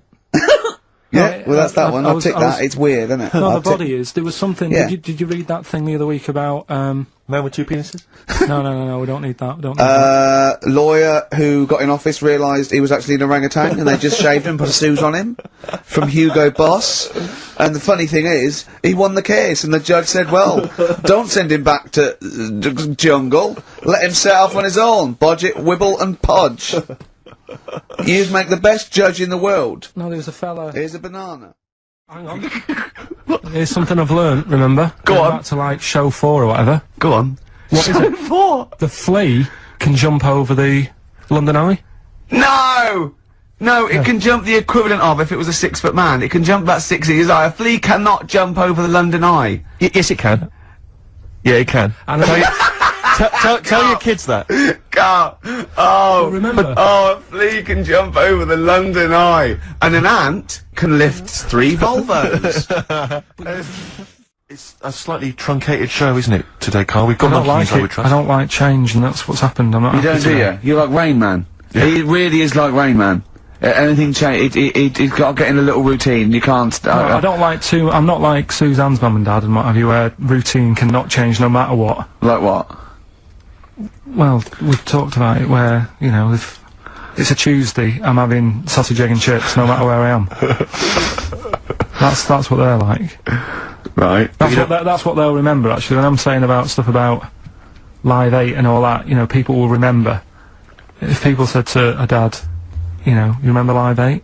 Okay, what day was it on? Tuesday, well, I had sausage, egg and chips. Nothing changes. But the thing is, today, normally we have a bit of a, you know, I know what we're doing where and all that, and it's all sort of messed up. We don't usually know what we're doing where. We say, what should we do next? No, You go, but I know, like, Rockbusters has been done early, right. so that's normally done at That's about, really about 5 throwing you. I minutes. say, uh-oh. I just don't, I don't like all this change and that, it's messing about, innit? Rain Man. If you get, I mean, I think I read that, like, a big chunk of ice, fell off one of the ice, what do you call them? Caps. Ice caps. Something like that, I think they said it's the size of the Empire State Building or something. Right. It snapped off and went into the water, and it's melted. And they said, oh, it's bad news, you know, that something that size is melting. But the way I look at it, if something that size falls into the water, it's like a big ice cube, and it's gonna freeze it up again. You with me? Not really, Carl. Go on. Right, you get a giant ice cube, Yeah. the size of the Empire State Building, Yeah. stick it in the water, Yeah. it's gonna make, it's gonna stick back on again, isn't it? Well, And it's no, gonna stick back only on if it again. freezes up again. Yeah, well, do it you will mean it's freeze up, the well, water's it gonna won't, get but- cold again, because you've just put a giant ice cube in the water. So when you put an ice cube in a drink, the drink doesn't freeze, does it? No, the because ice it's not, melts. if you put one the size of an Empire State Building in your glass of Jack Daniels, it's gonna make it freezing. It's not going in a glass of Jack Daniels, it's going in the ocean. I know, but you see, I'm using my fables, imagine a world. Use your brain instead! What is your favourite word? Don't think I've got a favourite, because you only use them when you need to, don't you? I don't just go about saying the same word. So, Well, alright. yeah, it's not my favourite, it's just that it does the job. It does the necessary job for that time, doesn't it? It's like, how are you? I'm alright. It's a greeting. What about, I think serendipity was voted England's favourite word. Never used it. No, stupid word. Who decided that? Don't know, it was a poll, but I will suggest things. I can't believe people coming up going, favourite word, serendipity. Thanks for asking. So, Yeah, but yeah. the thing is, say if it meant, oh, I'm fed up, would it still be the best word? Is it based on how it sounds and how it's put together, or what it means? I think everything. But then loads of words are being left out on, you know, which are probably brilliant words, and they're not getting a look in. Such as? Well, like that one, fed up. I'm fed up. It sums two it up, words, doesn't it? Well, words. two, you know. It just sums it up. When someone goes, how are you? You go, I'm fed up, mate. Sick of it. It's another good one.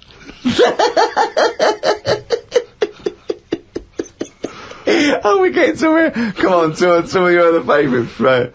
I've had enough. It's just all stuff These that... aren't words, they're phrases. They're all negative. They're all whinging. These aren't words. What's your favourite thing? My favourite thing to do is moan. Yeah. That would be well, it's not one word, it's loads of words. Fed up, sick of it. That's enough. Jeez. Whinge should be your favourite word. Yeah. Whinge is a good word. I like NGEs. Lozenge, whinge, flange. Yeah. What is your least favourite word? It might be serendipity. That would be up there for me. I'll tell you what, that would be up there for me. Probably like French words that have made it into the English thing. Blancmange. Just. There's an unge there. So, you know. How could you dislike it? How could you dislike blancmange? But just, you know, as if we haven't got enough words in our books. Go on. Because I was thinking about, Go on. alphabet, right? Why have we got that many? When other countries get by without that many letters in it. We got more words than any other language as well. But that's because we got more letters. Well, I don't know. So we've created a headache. I reckon you could at least half it. Well, you probably could half it. Well, you only use about half a dozen of them. No, but stuff like an X, you look at words that have got X in, and they're always words that you go, what does that mean? How's someone come up with that? That's how it comes across to me, and there's loads of big words. It's like dinosaur names. It's like, well, look, nobody was about when they were knocking about, so let's make up some names for them using the letters that hardly get used. They've all got Y's and X's in them. Yeah, they have, yeah. That's what I'm saying. It's like, well, let's use it for that. Yeah. So you just, it's not so much what is your least favourite word, you just don't really like most of the words that are just cut down the words. Stop adding new words. I get by, I don't know how many words there are in the world, but I reckon I hardly use any of them. Well, I'll tell you what, this year's word must be podcast. Yeah, but that'll be in the dictionary, and but it's made up, innit? It wasn't here before, it's just another one. This is what I'm saying about... But what else would you call this? You know, there is a new broadcast. Concept called podcasting. That is a podcast. But it's also a broadcast. We had a word for it. It's still a broadcast. Yeah, but they go, oh, you're a broadcaster. Oh, what radio station? No, I don't work on a radio station. I do a radio show, but I don't understand. Well, I do a radio show and I upload on. I don't understand. It's called a podcast. Done. Here's another idea. Add a new one. Get rid of an old one. Last one in, first one out, or whatever. Do it that way. That's a good way. What would you get rid of then? So we've brought in podcast this year, but what word would you lose? Well, what's the name? Those birds that died out. Dodos. Get rid of it. If the bird's gone, the word can, surely. It's almost profound. Oh, it's amazing. It's great. Oh, God. What turns you on creatively, spiritually, or emotionally? Learning. That's a nice answer. Yeah. Excellent. Will you say that? Yeah, but everything you teach me, I take it in. It's just that sometimes I go, I don't get it. But that still counts as far as I'm concerned. Well, no, it doesn't. Learning is, knowledge is, there must be some sort of retention. You can't say I've got a great memory for a second. You can't say that. It has to stay there. And then knowledge has to be, applied. You can't just have all this knowledge that isn't applicable because it's useless. I mean, trivia is useless to a large extent. It's not real knowledge because it doesn't really help you in, practically. No, but there's a lot of that going on. You're always reading stuff that you go, I've just read that. It's got me thinking for a minute. It's not going to help me in any way, but it gets a reaction, doesn't it? Well, that's good, yeah. That's what, you know, that's what art does, and yeah, sometimes education's good for its sake if it really does inflame, but then sometimes, like I've said before, you can know too much where it gets you down. Go on. I just was reading something about an octopus. That's like a killer octopus. And it annoyed me that this was knocking about now. Because I didn't know, I thought they were quite friendly. Whenever you see them in cartoons and that, they're always happy, aren't they? And then suddenly, like, they've sort of brought the whole sort of creature down. Do you know what I mean? No, what do you mean? Well, just you know, when you see them in films, they're running about and that, and everybody likes an octopus.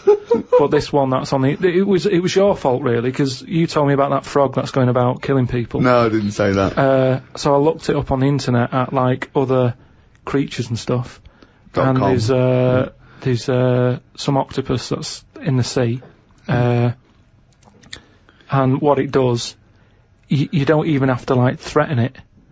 It just spits in the water, and if that stuff gets on you, does you in. Again, So in a way it's good knowledge, because, I mean, I don't go in the sea anyway because it's full of stuff like that, but that's just reassured me that I'm doing the right thing. If they're knocking about, just gozzing everywhere, you don't even have to be near one, you don't even know if it's been spitting and stuff. It can kill you. It just seems unfair. I haven't harmed it, I haven't gone near it, why is it getting annoyed with me? Doesn't seem right. So that's where a knowledge has not helped that octopus out. Because now, when you eat them, I just think, yeah, have another one. Do you know what I mean? Get rid of them. Another conversation with himself. Another conversation with himself. What is your favourite curse word? I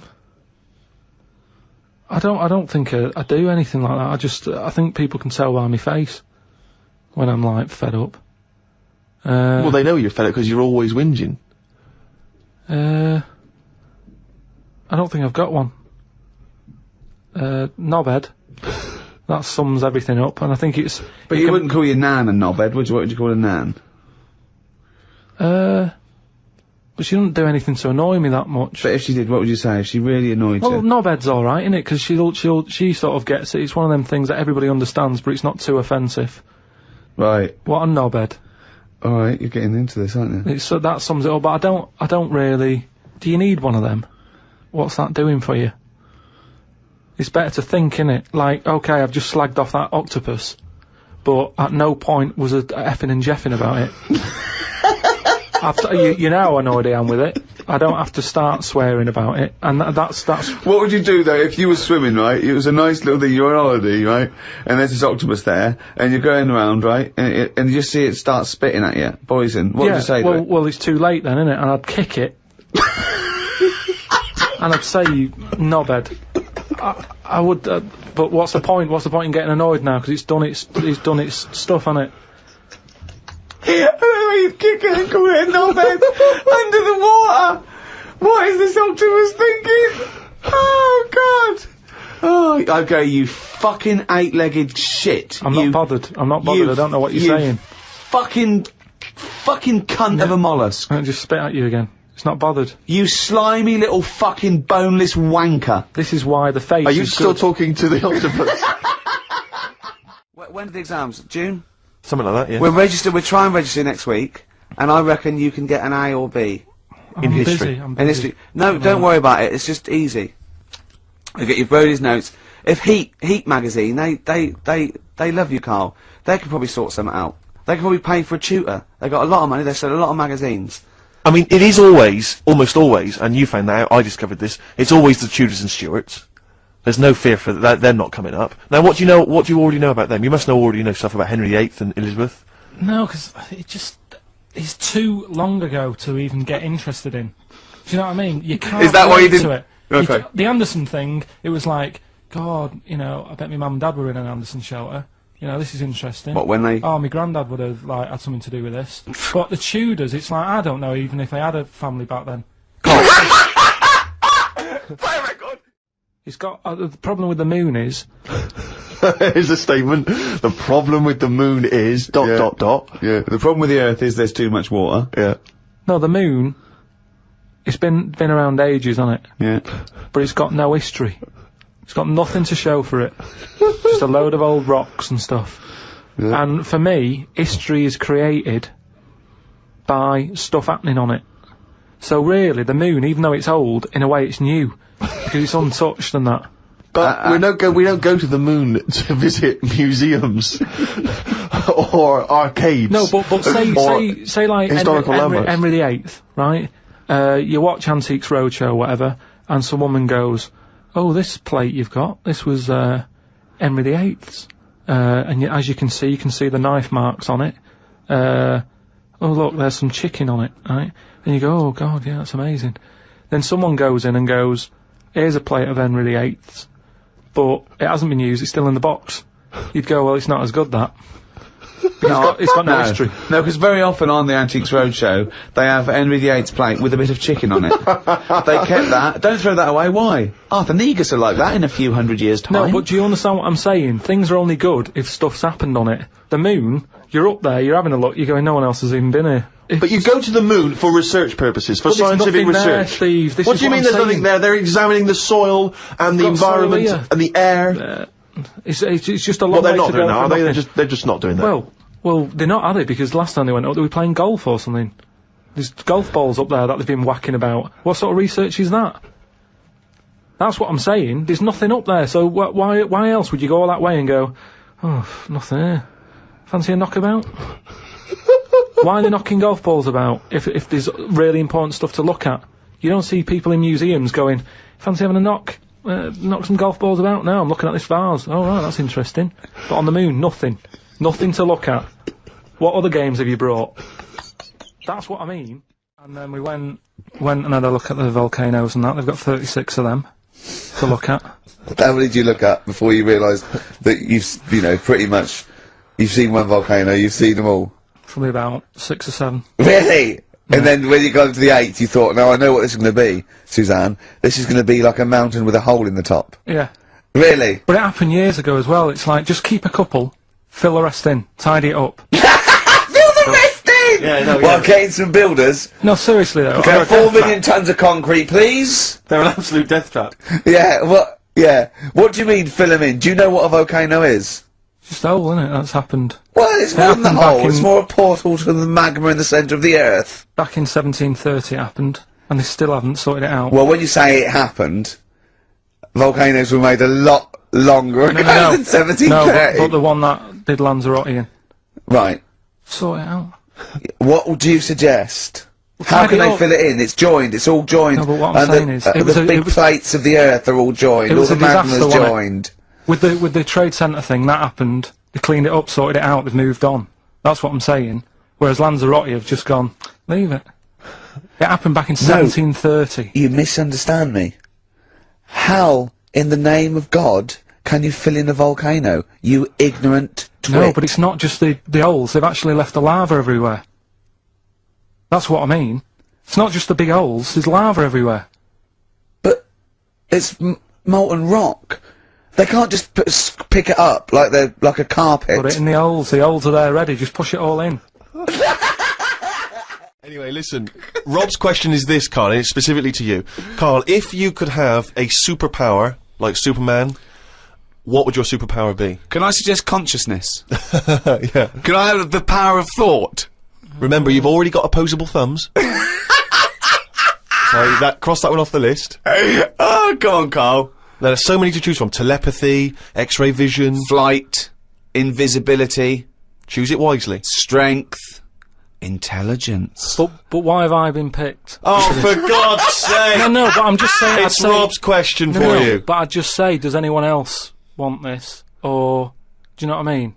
Oh, No, what do you because- wish you no, could do that's no, impossible is because- the question, no, because- what? What do you mean? Because with that comes a responsibility. Is what With I'm saying. enormous power does come great responsibility. So, would you like Spidey senses? Is that what you're saying? Would you like some senses? Would you like some sense? The power of sense? Come on, Carl. You know what these superheroes because they can. I know, but it they always can freeze things. They're never happy, are they? Do you know what I mean? Spider-Man that wanted to tell that girl that he could climb walls and that. He's like, I can't. Superman didn't never tell Lewis and that. Who's Lewis? Who's Lewis? Who's Lewis? Yeah. It's just a pen pal of Superman's. Lewis! His little secret chum! Yeah! Alright, Superman. Hello, Lewis. What are you doing?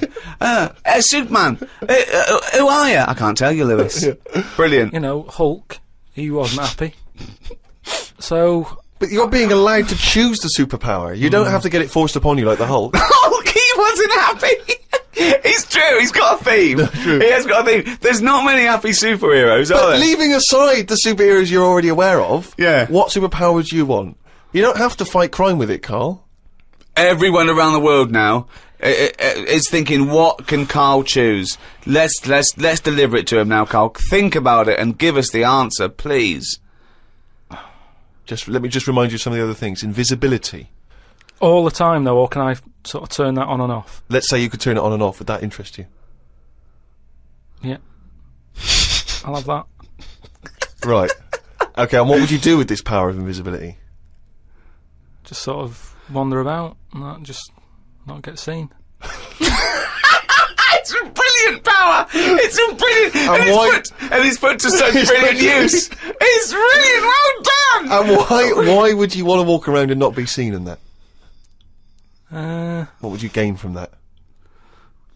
Don't know, you could sort of go in shops when they're shut, so you don't have to go. How would you get in? Just get in just before they lock up. Oh yeah! How would you get out? Wait till the morning. Brilliant. So hang on. So that's your use of invisibility. They found the power of invisibility. You want to sneak into... Never mind. No, hang on. You want to sneak into HMV, right? Wait for 12 hours and then buy something. I love it. Just so that you don't have to be in there with other people. Do you know what? I don't want it. I don't want a power. Why not? Because I just don't think it'll do me any good. I think it's more of a hindrance. I love this. It's like, just think of his presents. We've given you a trip into space, and the chance to be invisible. Not happy with any of them. Yeah, what he wants is a voucher for HMV. Yeah. He just wants some tokens for a record shop. These are milestones in human evolution. The opposable phone, the forward-facing eyes, the upright. These are massive things in taking us out of the animal kingdom. And one day, Carl, you'll walk upright. But what do you mean about eyes facing forward? You mean before we got here, there was people whose eyes were looking in their head? I don't understand. Is that what you mean? No, because when we got sort of binocular vision.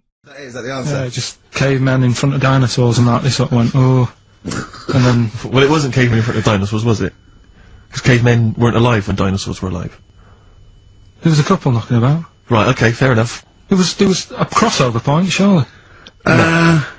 Not dinosaurs like 15 million. Was the probably the Ice Age. There were still big reptiles. I think it's fairly common knowledge that the dinosaurs did not exist. Well, who gave the dinosaurs a name? Well, no. Well, no. Carl, now tell me back now. What are the Amish?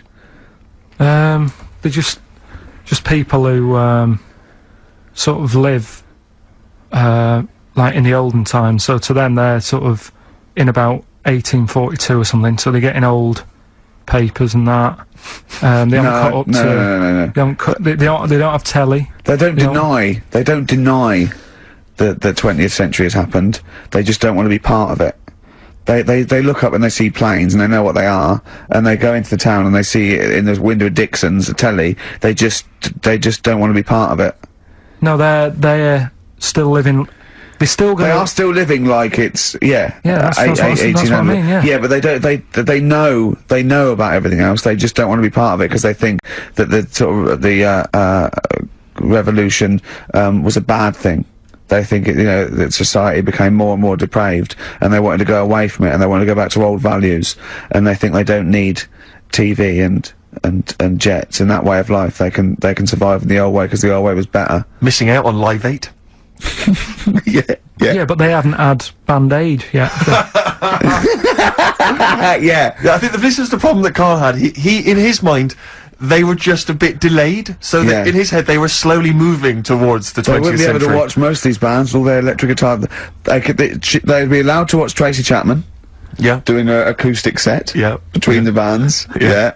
That'd be alright. But no, in Carl's mind, it's like if he... Although they wouldn't like Fast Car. They wouldn't like singing about that. They go, I don't know what you're talking about. Pony and Trap. You got a pony and trap. That'd be alright. But are they still? Do they still get sort of rubbish posts and that saying we need your money for this, or you know, get behind this charity? They live in a isolated community. They're farmers, aren't they? They're farmers. It's an agricultural community, and they're obviously very staunchly religious. In actual fact, it would suit you very well because you hate crowds, you hate groups of people, you don't like the modern world. Well, you'd love it down there, wouldn't you? He wouldn't like getting up at 4 o'clock to milk a cow, though, would he? Well, no, but he'd get used to it. Go back to bed, couldn't you? It's probably out. I mean, have they got anything to do with the Hare Krishna people? No, nothing at all. Because out of all the religions, that's, you know, I'm not a religious person. I don't understand. You're only saying Hare Krishna because you've got the head. That's the only reason you think it'd be. I'm halfway there. Yeah. But the thing is, out of all, you just what was that? Money just fell out of my pocket where I'm nearly laying down. That's the danger of wearing sweatpants everywhere you go. I'm only ever lying down in a chair. No, I'm you know, I've never been a religious type. You know, if people want to do it, I let them do it and what have you. Good of you. But out of all of them, I want one that's not going to take over your life. I don't want one where you've got to get up 3 times a day and you've got to go and pray and that you've got to get up early. Forget that. It's getting in the way.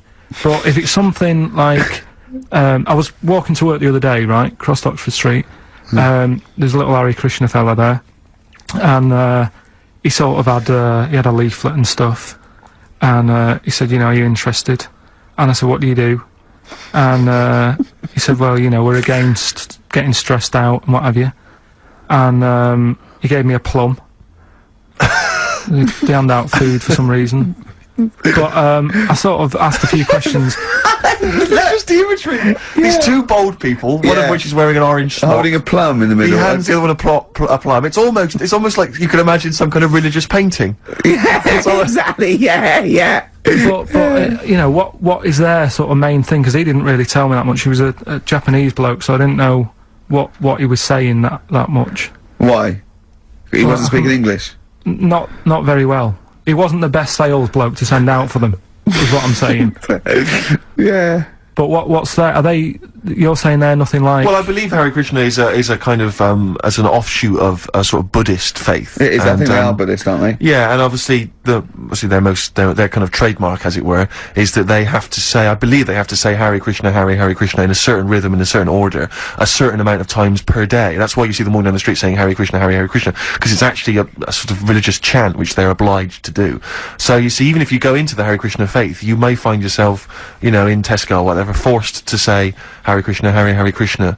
Perhaps out loud, not just thinking it. Yeah, no, out loud. You can put it on an iPod and you couldn't put that on an iPod. No, it doesn't count. No, I think you have to actually say it. So I guess that kind of eats into your social life a little bit. And there's the wearing orange as well. Particularly frustrating, I imagine, if you're in a cinema or a library. A little bit awkward there, you know, midway through.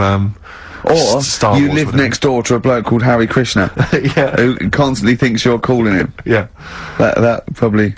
Yeah.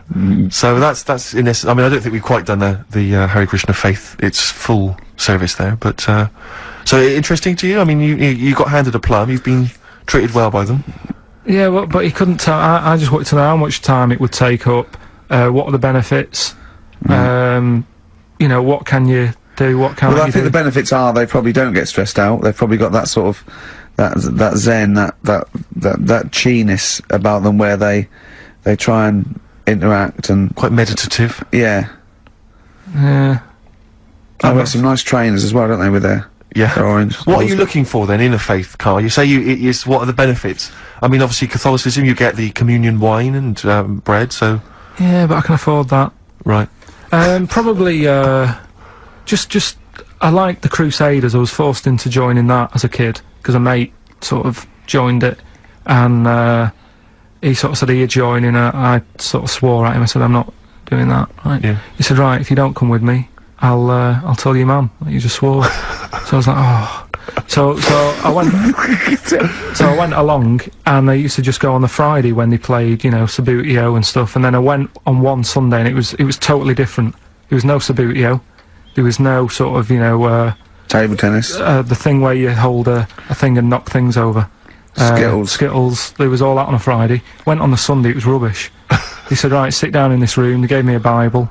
Thought, this looks too heavy, this is too big. I'm not interested in this book. And I never went again. I used to hide on a Sunday when they came round. And that's been the only sort of... I suddenly, why did it suddenly turn out to have to hide on a Sunday when they're coming round? Because they wouldn't leave. They wouldn't leave. Who was it? Were they adults? It was sort of a... Well, he seemed like an adult to me at the time, but he was probably about 27. Well, that is an adult. Yeah, but do you know what I mean? He seemed a lot older when I was a kid. Yeah. And he came knocking and that, and he used to say to me, Mum, I'll just tell him I'm ill or something. And he used to hang around to see if I'd eventually come out to play and that. And if I did, I think they would have grabbed me and took me there. I love the idea that for you, religion has to bring with it some kind of gift. It's like, you know, join our faith and you get an alarm clock radio. It's like something like I think religion does bring a gift. Usually, it's the gift of the Lord. Well, the gift of everlasting life, isn't it? And that's the problem with it, you know. A lot of people believe in it because they think... But for Karl, his feeling is like, that should be a given. That's safe. I'm definitely going home with eternal life. But what else can I have? Is there an iPod? Why do you have to have a religion? Because obviously I don't have a religion, I don't miss it, and I wouldn't want one. I'm an atheist. And that's out of belief, that's out of logic. And we don't get into the politics or the morality of it. Why do you feel you need a religion? Why don't you just get a hobby? Well, I didn't want one. I don't want one. I just was saying that, you know, if I was to get one, which one would I go for? Is what I'm saying. I'd like to see you perhaps as a Jew. I think Judaism would suit you well, I think. What are the hours like for that? Tough. It can be tricky. That's what I mean. I don't want anything that's, you know... And they have a day where they don't eat and stuff. I couldn't be doing that. So then they have days when they eat a lot too much. Yeah, but what happens if I'm not that hungry that day? Like I say, I don't like change. You know, you just mentioned there about sort of no knickers and that. Is this going to be your Auntie Nora? No. Right. It's just, you know, like the last flat that I lived in, I always had a good view across the road and I could see, it was the hairy... There was the hairy Chinese kid. Not hairy Chinese kid, he was just a Chinese kid, actually. Yeah. Because that's rare, isn't it? Hairy Chinese kids, very rare, isn't it? Yeah. There's only one official sighting, isn't there? In one of those shit little magazines that you buy. Yeah, he was running around in his underpants. Sorry, you just swore ironically. I mean, I imagine if there's any newspapers listening, you did that because you're sort of jokey and... Yeah, go on, let's not swear. And there was the old woman who didn't move, she was just sat there reading the book all the time. Who we think possibly died and no one came round for weeks, But, and now I've moved, right? And it was quiet for a bit. I always look at what view I'm getting, right? Looked across and it was just sort of empty, sort of flats ready for people to move in and that, right? Anyway, people are in there now, right? And they've put all the furniture in, but I haven't put any curtains up. Oh. Right. So anyway, I'm sort of washing up, just having a look out the window. Yeah. Right. Girl sort of wandering about, you know, knickers on. Right. With no knickers on. You mean naked? No knickers. Well, she had a bra on. Right. Okay. But, she was probably looking for a knickers. So I thought, oh, and I don't know how long I was looking. No. Right. But anyway, she looks across. Oh God. I think she spotted me. Yeah. I think, oh God. I felt really bad. Yeah. I said to Suzanne... Sorry, is this some sort of Peeping Tom confession while the Telegraph are listening? I've no idea. Well, it's not... That's the thing, though. Peepington. If I was peeping, she was peeping as well, because she was looking over. Works both ways, doesn't it? Yeah, but yeah, all she could see of you was your bald head. Yeah. No, but and your hands moving as you were washing up. And some white-looking substance frothing up. Particularly stubborn stain on this glass. Yeah. Oh God! Imagine that. Imagine if she looked across. I'm assuming your sink is lower than the window. But didn't she just just cover up or something? Or she looked back and go, "Oh, you looking at my fanny?" Well, the thing I did. What? I thought, just sort of drop me boxer shorts. Because I What? thought. Well, Suzanne said, "What are you doing?" What are you talking about? What are you talking about? No, just so they can see me cheeks of me. What are you talking about?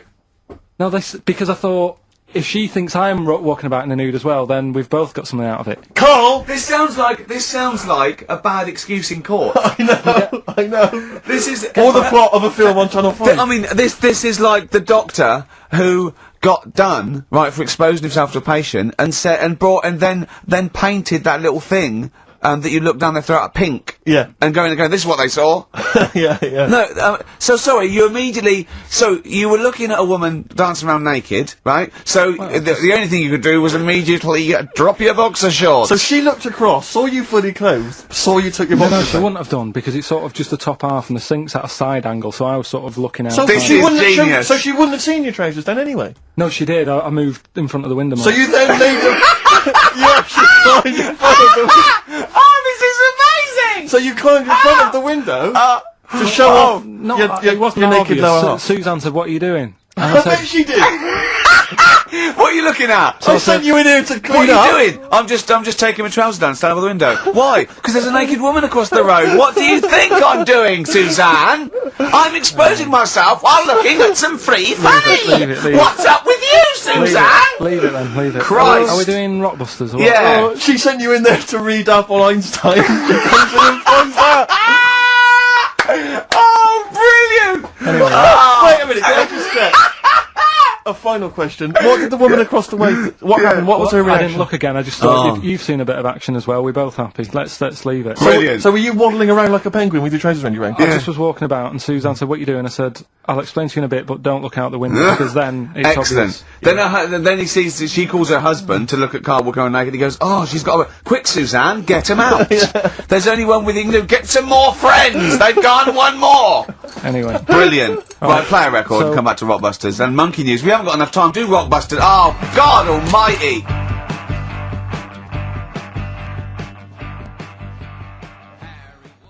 What have you prepared for this show now? You've had 3 months to prepare. Yeah. What have you got? What have you got for us? Okay, what's happened in the last 3 months? what in this place or just my life? Well, what have you got for us? 3 months, we're turning about. You get Mondays off, you're getting paid for it. You've got a cushy deal. You're having a laugh. You're taking the piss out of the management, right? So, what have you got for us? Give it to us. I've kind of updated Rockbusters a bit, Right, brilliant. Yeah. right? So, and you said don't mess with it. If something's good, don't mess with it. What do you mean it wasn't good? It was never good. It was never good. No, Of it was course we never had to good. fix it. It was fun to do. It was a laugh. I mean, I imagine it was much more fun for me than the 450 listeners. You know what I mean? I enjoyed it. I enjoyed squeezing your head and dressing you up. No, but that's just it. When I had a meeting with Graham, right, I said, look, I'm not being funny. I don't want to do it anymore. Yeah. I've had enough of it. Yeah. And he was like, oh, what's up with you? You sounds like you have a right good laugh. I said, yeah, but that's that's all good acting and stuff. I said, it's hell in there. I said, like he's talking about Vietnam. Yeah. I said, having my head squoze, right? What? Squoze is still not a word. We've been away 3 months. It's still not a word. Right? Yeah. I said, he's putting a dustbin lid on my head. Yeah. You told this to the ND. He's hitting me with a tray. Yeah. He's chucking toilet paper at me. Yeah. And he said, yeah, but that's all over 2 years. I said, no, that was the same day. So, Okay then, what has changed in 3 months? They're listening. They've been listening for 6 minutes now. Come on, give us something. bit of Nickelback. What's happened in 3 play a days? record What- and let what- him 3 think. months? What, in my life or Yeah, in here? Nothing's yeah. happened here. Nothing's changed here. Right. But, I don't know, do you know last time we were on, Yeah. right? And, I was telling you about the woman over the road, where I What? live. The one that walked around naked. There's a woman who walks about the flat naked, This right? is when Carl was watching a woman naked. Then she looked at, saw him looking. So what he did, this is the genius he did to get out of this. He pulled his pants down, so he was naked too. His girlfriend comes in and goes, "Carl, what are you doing?" He went, "I can't tell you now, but don't look out of the window." Yeah, go on. Well, Sorry. that woman, she's bought some blinds.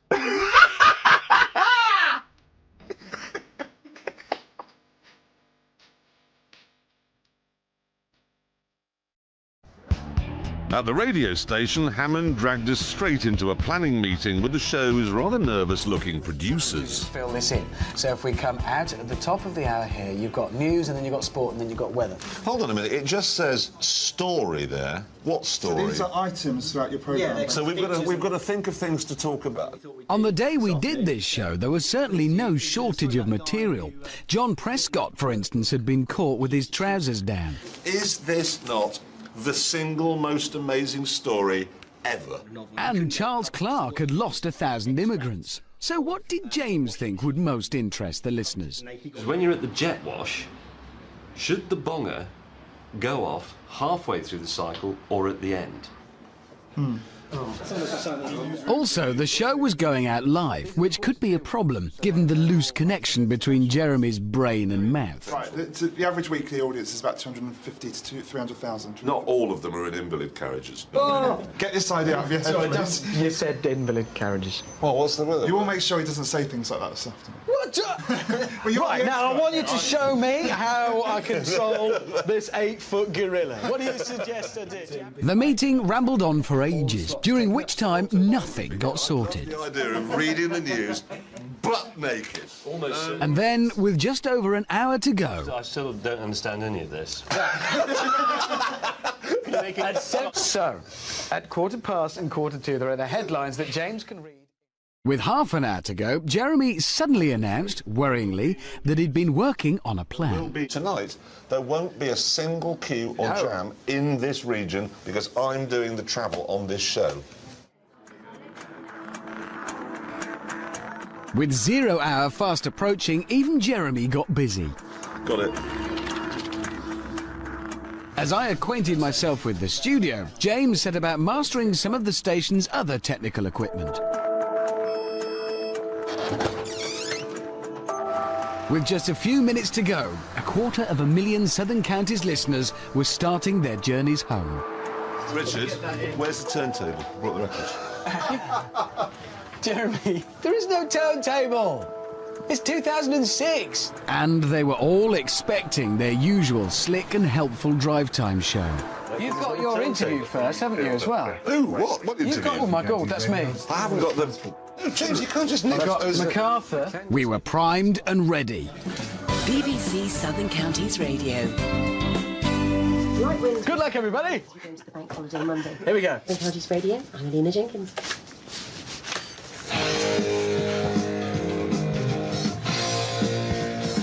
That shouldn't have happened. I'm going to fade it out and then you're going to talk. Right.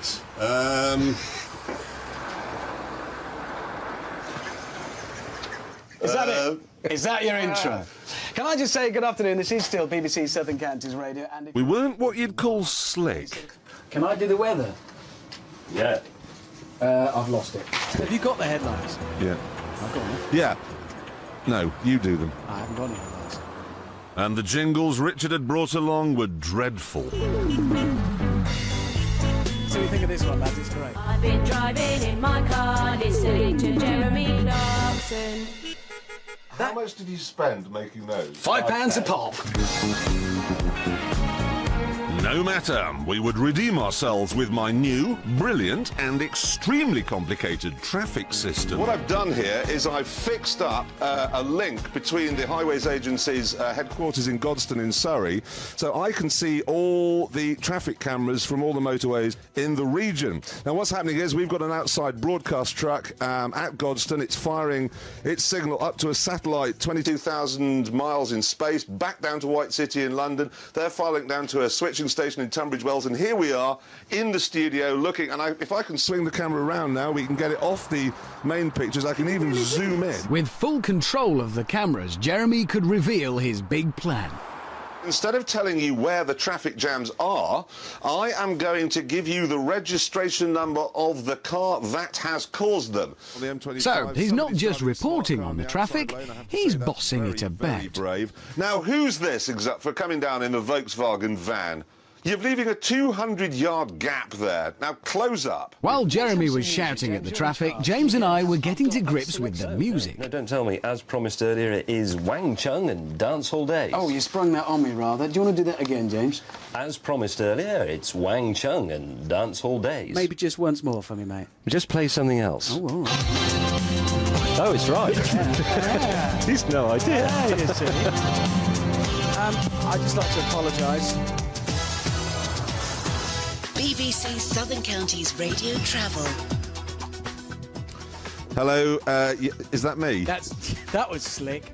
It was time for another of Jeremy's rubbish travel reports. Oh, no, look! Somebody, here we go. Somebody in a... It seems to be a Land Rover Discovery has jackknifed while carrying a trailer. No, it's a 4x4, it's a good job it was, that's why he's still alive. Lucky you didn't listen to the Liberal Democrats on that one. The two outer lanes of the motorway, please get out of them, because they're blocked by an idiot in a Mitsubishi who's managed to crash into his own trailer. And people are moving over far too soon, which means that the motorway network is not being fully utilised. We paid for it, drive right up to the crash, use it, and then get your window down and tell the man exactly what you think of his driving. Precisely. Oh no, what we've got here is a travel flash, actually. My thanks to Janice. She tells us that in Dorking High Street a caravan has come adrift of the car blocking one lane. The police are in attendance. Police, are you armed? I hope they are. They could take it out and just shoot the drivers. Thank you very much. That's the travel with Jeremy Clarkson. Even we could see the show was pretty bad. But then it got worse. Hammond mistimed a trip to the loo, and while he was in there, a song finished. Hello? Is there somebody there? Is anybody there? Hello? Come on! Oh. Then I forgot I was going out live. Well, he's ginger and he's Welsh. Okay. And then we upset the station's sports reporter.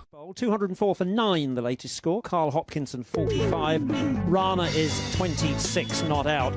3 wickets apiece for Dominic Thornley and Sean Irvine. As for Surrey, they're going much... That happens. 53 for 3, is that good? I don't understand. They've scored 253 runs and they've lost 3 wickets, sir. It is cricket. It's a game that's been played in this country for about 300 years. What, the same Why game? don't you get the And that's Observer's all Book of Cricket, which will tell you all of the regulations that you need to know, and then you'll be okay. Well, now... I'm sorry. Worse still, my traffic system really wasn't working out as planned. The cameras were not able to give enough detail, so my reports were becoming a little vague. Jeremy, go. It's all completely hopeless. Everywhere I can see people in Astras, M25, Godstone's jammed up at Junction 6, Barrow Green. Don't use it. Don't use it. Stay at work, be productive, and buy a helicopter. It's not particularly helpful what you're telling them there. No. I therefore decided to personalise my reports. Hello there. Hello, how are you? Bit fed up as I can't work out whether I'm supposed to be turning off the M25 or not. We're trying to get home tonight. Where are you? So you're I'm going anti-clockwise. Anti-clockwise. You, my son, have had it. Oh, thanks a lot. I'm screwing it up. With the traffic system ruined, we were running out of things to say. Which is, if you use a jet wash, should the bonger on each cycle go off at the end of the cycle or in the middle? If the bonger goes off at the end of the foamy brush cycle and you've only done the bonnet, you've had it. The switchboard began to light up with angry listeners, one of whom was called Mrs. Smith. Mrs. Smith. Hello, Mrs. Smith. I came home from work at 5 o'clock, and what a load of rubbish this is, and I think it's absolutely dreadful. I've been an avid listener to Southern Counties for a number of years. For God's sake, bring back Dominic, Busby and all the rest of them. Yeah. It's all a load of rubbish. Thank you and good night. With the locals ready to lynch us, we decided to get out early. This is a 9-minute song. By the time it's over, our show's over. We could. Do you want to walk through Brighton after the show we just did? I've got the car around the back. By the time this is over, we can be. No, just back. They don't know backstage. Sorry, down the stairs. Yeah. I'm going. Sorry. MacArthur's Park is melting in the dark.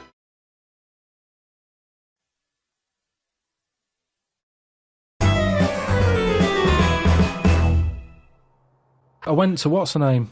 Harley Street. I went for a checkup. And, like a medical.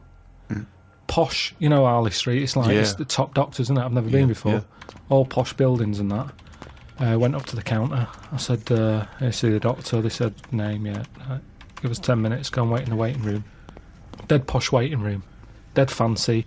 Big leather furniture and that. Yep. Loads of magazines. I mean, like a newsagent's. In the middle of the room on a table. Loads of them. So I'm looking through, and there's the top quality ones. Your Esquire, you know, GQ, Classy, Yacht Weekly, all that. Country Life. Boys. Boys? There's one there, yeah. Boys. What's that? Right, lifted up like the one on top of it. And it's like Boys with a Z. Two fellas stood there. Looking, sort of Italian looking. Yeah. Right. Dungarees on. No shirt, though. No shirt, just dungarees sort of unbuttoned, hanging down a little bit. Sure. So no one else is about. I'm never going to buy a magazine like that. You're going to tell us you looked through a gay magazine? I had a little look, just because I thought, you know, like I say, it's one You're chance. always looking to learn, aren't you? You're always looking to learn. Yeah. Always open, you know, there might have been something in there that I go, right, I get it now, I understand why they like doing that or whatever. Yeah. Right. So she said I was going to, 10-minute wait, I can have a quick flick through. Picked it up, had a look. Still none the wiser. Why? Well, what did you see when you opened it up? Just loads of, I mean, like I've said to you before about, I don't know why you like looking at knobs when they've got one of their own. Right. There's no right. surprises there. You're not going to go, oh, that's Sure, that's yeah. nice. Some had like car oil on the face. Knob out. Yeah. There was someone sat on like one of them square things of hay. Oh, yeah. Sat there, like sort of sat on it, straddling it. Yeah. That must have been uncomfortable. Again, knob out. Yeah, just looking like it's normal. That's Sort of crazy. like No that. farmer walks around like that. What was the other one? There was motorbike. They always like them. Yeah. No, I'm going through and then like the content is all puns. Right. Everything was to do with knob. Right. That's the only bit they're interested in the male body. Look at this bloke It's straddling not- this huge throbbing thing. The bike's not bad either. Yeah, all that, yeah. loads of them. It was just all, just cock, just 100%. Like let's just talk about the knob. That's a good name for a gay magazine. 100% cock. 100% cock. Did it not at any moment sort of maybe slightly unnerve you that the doctor might come in and see you reading Boys? No, because I wasn't. What about if I walked through? Because I remember once when you were in hospital about to have a tube going down your knob and you were sitting in your pants with stockings on and I walked through and you were horrified. So what if I'd have walked in then and went, Yeah, God, what are you I doing? would have just said, look at this. Look at this, it's free. And I'd said, why did you bring that with you? No, I would have just said, look, does it look like I brought it with me? Look at this. Yes, it does. Because Well, I've never. what? So you Because look I at- would never see. You would never see a gay magazine in a doctor's waiting room. So I think you bought that and pretended that it was there. That's the thing. I was amazed by that because there was no there was no Mayfair or anything. They just catered for if you wanted a bit of knob action. It was really. I could have complained. So if you're gonna have this, where's a bit of the other? Yeah. Yeah, you had a bit of this. Where's a bit of the other? I know one of the things that they had, and I thought they're really struggling with ideas. They had a Sukoko. As in Sudoku? Yeah. Sukoko. Surely Sadico is better. No, because it was like Sukoko. Yeah, but it's Dick as well. Subdico. Yeah. What? And it was still a Sudoku style puzzle, but it just had that name. Yeah. It's just So everything. It was just Sudoku, but called Coco. That's amazing. That is amazing. Now, if I was gay, do you know Let's they have say? a game of Lubo. Let's have a game of Knobopoly. Noberation. Noberation. Let's have a game of chess. Cock.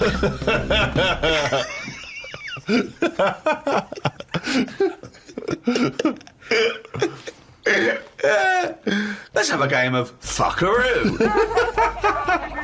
Well, that works for either sex. Yeah, that's true.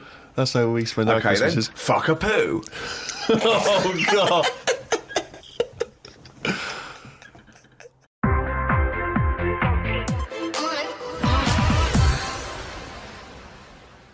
I'm about to embark on my travels with Mr. Karl Pilkington for the short way round. Warwick Davis talking about his latest project, a travel show with an idiot abroad star, Karl Pilkington. It's going to be interesting, I think would be a word to describe that. I don't know what I'm getting into yet. Well, if the rumours that have been circulating for months are to be believed, it's thought Karl's going to be on a bike with Warwick in the basket, but the actor refused to give away any more details. What he would confirm is more of Life's Too Short with Ricky Gervais. We're writing a special at the moment for, I think probably for early next year. So a Life's Too Short special. I can't tell you, it's terrific though. I can't tell you, but it's really, really great. Yeah. Oh, Warwick, if you insist on being so secretive, no wonder the internet's rife with bike basket riding rumours.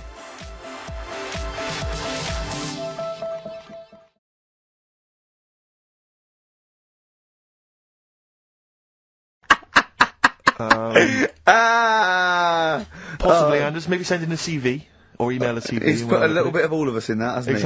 Oh, I'll ask him if he's a goggle-eyed freak, Steve. All right, calm down. Well, no, I didn't mean. No need to get insulted. No, I didn't necessarily mean you. Did I? To get nasty. Well, also, I was thinking about that actually, Steve. Oh God. Just talking of the old. What? What? Talking of the what? No. Do you know, like? This better be good. No, you don't have that many girlfriends and that. What do you mean? Carl, why are we on this? I was defending you in the whole monkey discussion. Come on, what's your point? What's your point? What's your point? No, what's the point? What's the point? I just was thinking, if there was an infinite number of Steves. You're an odd-looking fella. Come on, Carl, get to the. No, you know I know that. I've told you that loads of times. What do you mean? You know I know that. Well, there's no point pretending anymore. Steve, I'm flabbergasted. But also, you don't like spending money, right? He's mean and weird looking. Valentine's Day. Are you sort of, you know... You've got to love him now, haven't you? What are you happier with? The fact that no girls like you enough, right? This is really mental. Or are you happy because you don't have to spend any money on a card for someone? A little from column A, a little from column B. Right, let's have more monkey news. What have we got? No, we've got so much to get into this show. Insults. We don't stupidity. need the insults. I think we've got enough. We don't need the insults. Yeah, there's no more insults. No more insults. What angers me with Carl is you know he's been planning that. No, I haven't. I was thinking about it on the way in because Valentine's Day is coming up and I'm not a big fan of it. Right? Condoms? You bought your girlfriend a box of condoms for Christmas. I don't think you can have a go at me. To be fair. No, but I don't just treat her on Valentine's. I'm always... Do you know what I mean? You don't even treat her on Valentine's. You don't even treat her at Christmas or on her birthday. When do you treat her? Hang on a minute. Wait a cotton-picking minute there. Oh, why I order. Wait a minute. What was that? Tiffany Dog. I treat your girlfriend better than you, and I've only met her twice. I took her out last night and she enjoyed herself. Where'd you go? Until she had to write the check. Where'd you go? Where'd you go? To a chippy. A really... No. Play a record! To a chippy? No, a really quality one. Right. Oh, God! Under a fiver for two. Oh, nice wrapping. Not newspaper, greaseproof paper. And bread. And bread. Carl, you've studied the Bible over the last couple of days. Well. And you're going to give us basically the Bible abridged. Is that right? Just condensed? Just that, you know, it's that time of the year when religion... Well, let's save it. Let's do a sermon. Everyone settle down at home. Turn the radio up. This is Reverend Karl Pilkington with the history of the Bible. Alright, thank you very much. Right, well, thanks for coming. Starting off, you know, I mean, I started off at the beginning of the book, what have you? The Bible, we'll call it for the sake of argument. Right. There's quite a bit missing. It doesn't say about how sort of God was already about, so it doesn't go right back to the beginning. Right, okay. God's already knocking about and that. Yep. Anyway, he made the world, right? He did all that, right? Yeah. He sorted out sort of sun in the day and that, so everything's light and you can see yourself about. Right. He did the stars and the moon for at night, right? I was thinking about that. If I was him, I'd probably would have just let it be day all the time rather than having two systems. We're not criticising. No, I'm not having a go. I'm just saying. I mean, it's easy now, isn't it, in hindsight, to sort of say, do you know what? It's easy to really criticise him, but he was working. He's sort of loosened the top. You just got it off. Yeah, sure. Yeah, he did a lot of the work. Yeah, cheers. No, I'm just saying though, like they mess about with the clocks and that because of farmers getting up in the dark and that. If it was day all the time, less crime and that. I'm just saying it might have been worth an idea. He missed a trick there, is what you're saying. But he moves in a mysterious way, so you don't know why he's done that. He might be thinking something that your small brain can't really. Fair enough. I'm not having a go, like I say. I'm just reading it and thinking about it. That's what it's all about, innit? Education, get yourself thinking. Yeah, go on. Anyway, so he did all that. He made the sun and that, and then he said, "Oh, make some creatures and stuff." He made a load of birds, loads of different birds, creatures, animals, and that. Because with the world being so big, it's like if you buy a big house, you need more furniture, don't you? Right. So he made this, and he was like, "Oh, God, what am I going to fill it with?" So this is why he did all these. Right. That's not actually in the Bible. You speculated there on the mind of God. Well, I'm sort of just treating it like it's his big house, right? Isn't it? And he's filling it. He's making it look nice, different birds and what have you. Right? It's just my opinion. Like it's making it sound like the Playboy Mansion. Yeah. So anyway, right? So he does all that, and he thinks, right, I'll make a little man and a woman. Sure. Who we all know as like Adam and Eve. Yeah. Everyone knows their names, but at no point is their surname mentioned. Right? Well, he's not going to have trouble with the post, is he? So anyway, right, Adam and Eve are knocking about. God says to him, "Look, just enjoy yourselves and that, right? Do what you want, but I'll tell you this. I'm only telling you once," he said. He said, "Don't be eating fruit from that special tree." Yeah. So they were like, "Alright, fair enough." He said, "The tree that I'm talking about is the tree of knowledge." Yeah. So that's sort of made it a little bit worse, because it sounds good and that, and you're like, "Oh, knowledge." Yeah. But don't go in that door. Yeah, Is that sort of thing, instead of just sort of not telling them. Because I don't know, see the tree of knowledge, what it had on it, by what I can work out, is it's an apple tree, right? And it's pretty tempting, innit, to a little cheeky apple, because I don't know what they were eating back then. Right. Do you know what they were getting by on? No, I don't know. Right, so anyway, so they were like, yeah, alright, whatever. Eve goes for a wander about. Yeah. Right? Killing time and that. Bumps into this snake. Oh, yeah. And, snake said, said, alright, you got an apple, right? And, he was selling it, so he was going, it tastes good and that, right? And she's like, well, shouldn't really, but, you know, I've been told that I shouldn't eat that, because I think God said to her at some point, get on with it. You're on page 1 at the moment. This is absurd. This is just unbelievable. I know, but I'm just get to the point. You're on page 1. You haven't moved on. Okay, we know Adam and Eve. What have you learned? Yeah, I know, but I'm just saying, he was saying don't eat it, because it's dangerous. Yeah, I know, we know. Get on with it. Just get on I mean, But the thing is, people do eat things that are dangerous, don't they? Like, and pufferfish, even to this day, people are eating stuff that can kill them. Yeah. So it's not a threat, they're not that bothered, it's an apple, right? They're gonna have a little cheeky apple. Anyway, they eat it, right? God goes mental at them. He said, I told you not to do that, I've told you can enjoy yourself and everything. You've gone against what I said. You've eaten the apple. Adam and Eve sort of got told off and what have you. They went off and had kids. That added extra pressure, a lot of arguments happened, and that's kind of part 1. That is amazing. That is amazing. So, you're an idiot. Really, you are an idiot. Well, part 2 later then. Oh dear, now this is quite a nice email from Paul. He says, let Carl know that I have a Chinese friend called Oi. Imagine the confusing and amusing situations we get into. We're out and about in busy Soho. Does his surname come here? Lightning wit from Carl. Wait till you're 30. Yeah, I know. Brilliant. Is that good? People love the webcam. I don't know what they're interested in, because all I get is a picture of Carl's big head. It's not a big, it's just round. Yeah. Got it right. Yeah. And we've still got Carl to take off my sock for 20 quid, okay? Let's do it now, let's just get it over with and do it now. Come on, Carl, let's get our cash out then, Nick. There's £10 right there. No, you don't owe him, because he owes you 10, so I just have to pay him 10. Okay. Yeah. So, go on then, just take... Not whilst co-player here. They've had to shoot off. My suspicion is that, like the cow story, the worm story is not true.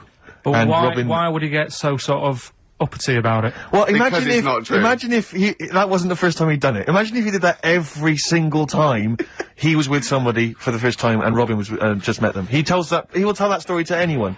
But they do say there's no smoke without fire. Oh, Robin! I also told him. That's a fable. I also told him. I mean, one of the other contestants on the Fat Club, Celebrity Fat Club, is another one is Jono Coleman. Oh, we love Jono. Now, Jono, I don't know, you know Jono, he's that guy who does, he used to be on TV, and I think he does a breakfast show on a rival station, doesn't he? He's happy, isn't he? He's so trivia, and he's a really nice bloke, Jono, but... It's funny because he does a breakfast show on Heart, which is wrecking his own. There's a bit of irony. Oh, I love Carl. Thanks, Carl. Do you know what I mean? Yeah, I love you. I can see where you're coming from. Yeah, that's good. I don't blame him, because, I mean, there is some cracking stuff on cable TV. There's some great stuff. But I was flipping through the other day, and on digital TV, you can see what other shows are on while you're watching something. I was flipping through, and there was one, and it was called... Now, when are you ever in the mood to watch a TV show called I Survived a 200-pound tumour? When was that on? Because... No, they're two people. They're two people. Conjoined twins, Yeah. right? So these... they just happen to have a similar taste in clothes. Okay. Anyway, so they were doing all right, and it all went wrong when he crossed the road, got run over. The lad with two heads got run over. That's it. What? How is that Cheeky Freak of the Week? Just because it got my interest, and I kind of thought, why didn't he just look both ways?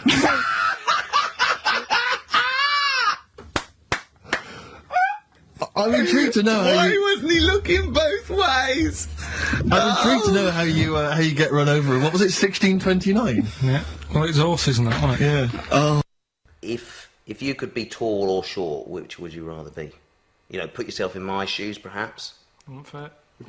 No, I know. He's out now, isn't he? He's out. Did he walk out? I think so. I think that's it. From what I can. No. I think next week they kick him out because I read something about they get rid of him next week because of his attitude. And first time I read it, I thought he'd actually ate someone's hat. But it was. You lost me. Got rid of him because of the attitude. Oh, everything you think of now is puns. You can't get puns out of your head, can you? Oh, Carl, you're great. Look at his little face. He's so that pleased. How long good. have you been working on that? You've got to give him that. That was a real joke. Look at his face. He knew it was funny. It was meant to be funny. He said it to be funny, and it was. Well done. Well done. I'm just interested. I just want to dissect it because it was brilliant, and I'm wondering how long have you been working on it? About 2 weeks. Yeah. Well, it's good stuff. It was worth the wait. This is more frothy. Liz Hurley lying low, apparently, at Elton John's house to try and avoid the press now that she's had a child. That's a good place to go to avoid the press. Exactly. Yeah, yeah, Elton John's house. Everyone seems to be friends with Elton John, Yeah, don't they? Every celebrity's when friends did he pop into Elton John's house? What, is he running some sort Well, of... it was like when Robbie Williams was a drunkard and a drug addict, he went to Elton John's. Yeah, and in who's the other Elton fellow House. that went there as well? What, someone to, to recuperate and shoulder the crime? Is he giving out false passports? But I and, don't know if people have seen his moustaches? history. He's not the man of, I mean, I know he's cleaned himself up now, but, maybe that's it. Maybe he's got this kind of insight into how to deal with celebrity. Yeah. What do you think? I think it's just genuine mates with him. I think he's just like a friendly I bloke. think she's been doing too much lying low in the first place. That's part of the problem, isn't it? High five, Carl. That was a genuine joke from Carl there. And he's so proud of himself. Look at his little face. Too much lying low. Oh. You realise that wasn't Dixon's policy then. Exactly. They don't At usually that shout moment. you tosser as you leave the shop and walk down Camden High Street. They're not usually shouting you tosser. You should have took the offer of like the monthly payments they've got on at the moment. So And it was a dark time. Well, it was for me because I work nights. Yeah. But you can just tweak it, like the fella who has done the pegs on the face, right? Yeah. His name's Gary Stretch Turner, right? Right. So you're sort of cheating already if he's got a stretchy head, right? but You are, right, you are one of the most stupid humans I have ever met. Well, get me in the book. Right, well, name some of the bands. Names of the bands. Nile. Go on. Right. That's one of the bigger ones. What else is there? There's a woman who's had a breast in show for 150 grand. Right. Okay. Okay, More what? information there? What? Third-party fire and theft? Don't know, it had a picture of her with them, like, you know, out. I just thought, yeah, he should get them covered. He's done another real joke! Brilliant, that's a proper joke. He's done, look at his little face, he smiles. I'd like to see you on one of the sort of TV panel games. If they could bring back sort of celebrity squares, I think it'd be amazing as the centre square. Oh, that would be Wouldn't that be incredible. extraordinary? Sorry, does Barbara want her face being there? No, I'm just saying if that's what she's into, then I don't mind dead. popping... She's dead, yeah. So, Isn't she? Isn't she? I don't think she Just is. be careful, because you can't libel the dead, so I want to make sure she's dead before we start saying horrendous things. But I don't think she is dead. I'm almost certain she's not. I don't think so. No, she's not. Phone, is Barbara Carlton dead? 08700 800 1234. I'll have to get Chris in. So listen, right? Yeah, and I reckon on the day before, I'd do a lot of things with my left arm. Give it like a big day out. Juggle. Get it to do lots of things. Yeah. Do something. I mean, if everyone followed this example in the world and put the left arm in the air permanently, we wouldn't really get very far, would we? Oh, it'd be a nightmare for cab drivers. You'd be flagging them down. There's loads of questions coming for you, Karl. Karl Pilkington. It was like, don't walk through a river that's full of snakes because... Good work, good advice. If you've got a kid in the car or in the house, turn your radio down if you don't want them to hear stuff like this. But, yeah, they go for your tackle. Why? I don't know, they just do. They think it's another little snake? Maybe. With swollen cheeks? Earrings. With earrings, yeah. Or an anaconda in my case. With one eye. Put new grout in, they look as good as new. Thanks, Anyway, time for the news. He knows the format of 5 Live. Thank you, Karl. Bye-bye. No, I think we came second. This really tarty girl who did Madonna, like a virgin. And I thought, yeah, right. Like you are. She was a right ropey little woman. But, so great!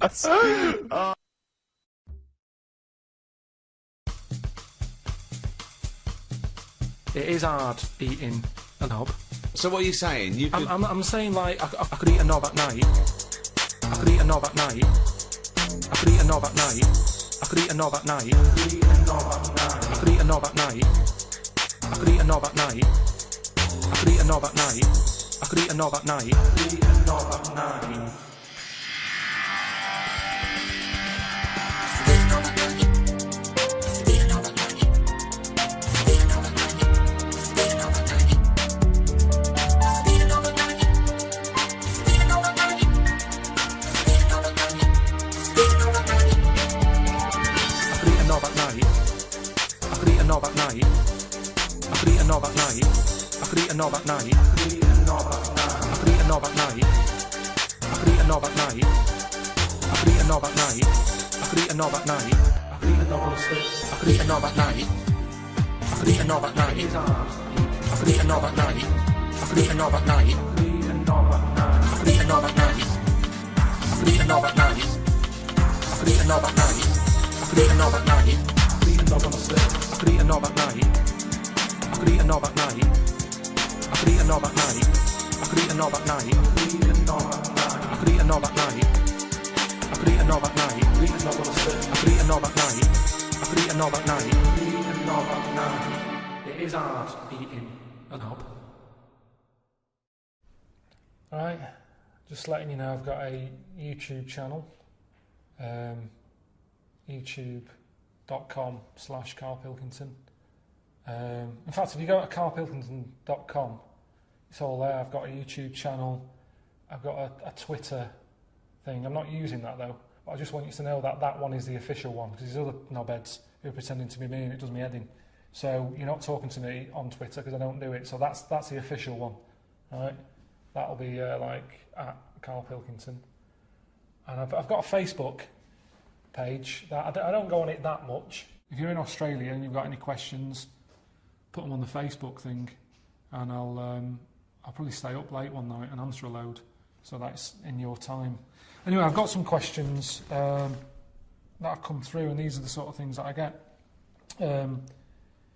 Kevin LaRock says, have you ever been to Canada? No, I haven't. James Duran.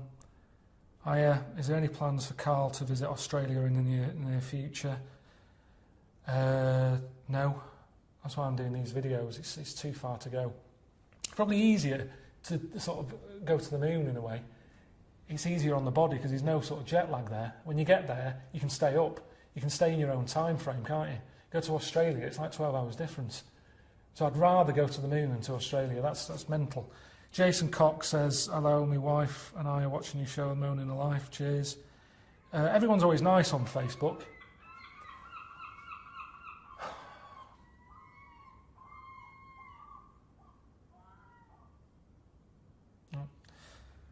Jason Cox, he just says that him and his wife are enjoying watching the Moaning Alive new programme. Cheers.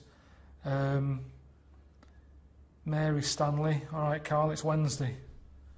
Tell me what you're working on right now. I'm not working on anything. I just want to have some time off. I've been travelling about. I've got a bad back. It's my L5S1. It's sort of gone and worn out a bit. So I'm not doing... in fact, I'm well bored at the moment. Again, that's part of the reason I've sort of agreed to do these videos. I haven't got much going on. About 3 days ago, you're not going to believe this, I was sat there trying to make the cat yawn. You know, they say yawning's sort of contagious. I wondered whether it was in the sort of the cat kingdom. I just sat in front of the cat yawning. After about 40 minutes, it yawned. I don't know if I've caused that or it's just bored. But that's the sort of life I'm having at the moment. I'm not up to much at all. Simon Bately, quick question. Would you rather eat shit-flavoured chocolate or chocolate-flavoured shit? Good one. Probably chocolate flavoured shit, isn't it? And if it tastes nice, then it's not that bad, is it? It's like most food, isn't it? A lot of food, a lot of treats are like full of shit, but they taste nice, that's why we eat them. So that's what I have. Hello, Karl, do you speak Portuguese? No. Have you tried a pomegranate? I mean, Jesus, these are the reasons why I don't go on Facebook and Twitter a lot. These are the sort of questions I'm getting. I have tried a pomegranate. It's a lot of messing about. It's the one you eat with a needle, isn't it? I haven't got time, really. Well, I have got time. I was trying to make a cat yawn the other day. But I don't want to use my time eating a fruit that you have to use a needle to eat the pips with. You know, if you're meant to have 5 fruits a day, you're going to take up a full day eating fruit if you have to piss about with a needle every time you have a bit of fruit. So I have had one, but I don't like them. I prefer grapes. Just wondering if you've seen the Human Dolls programme on Channel 4. It's mental. Yeah, I did see it, yeah. Right, so that's that. I'm going to be doing a Q&A on Facebook around sort of early February for people in Australia. So if you want to chuck out, you know, any questions, I'll answer them then. All right? Cheers.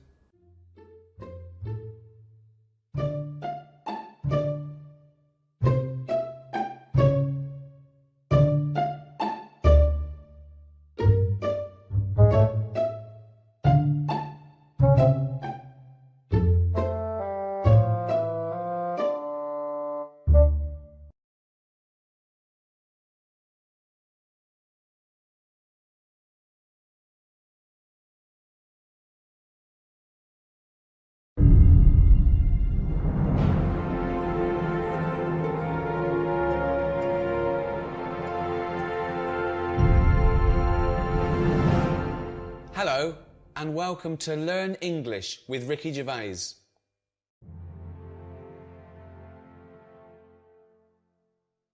I'm Ricky Gervais. With me, Karl Pilkington. All right. I won't be speaking your language. I won't be translating what I say. I'll just be speaking English, okay? The translation will come up on the bottom of the screen.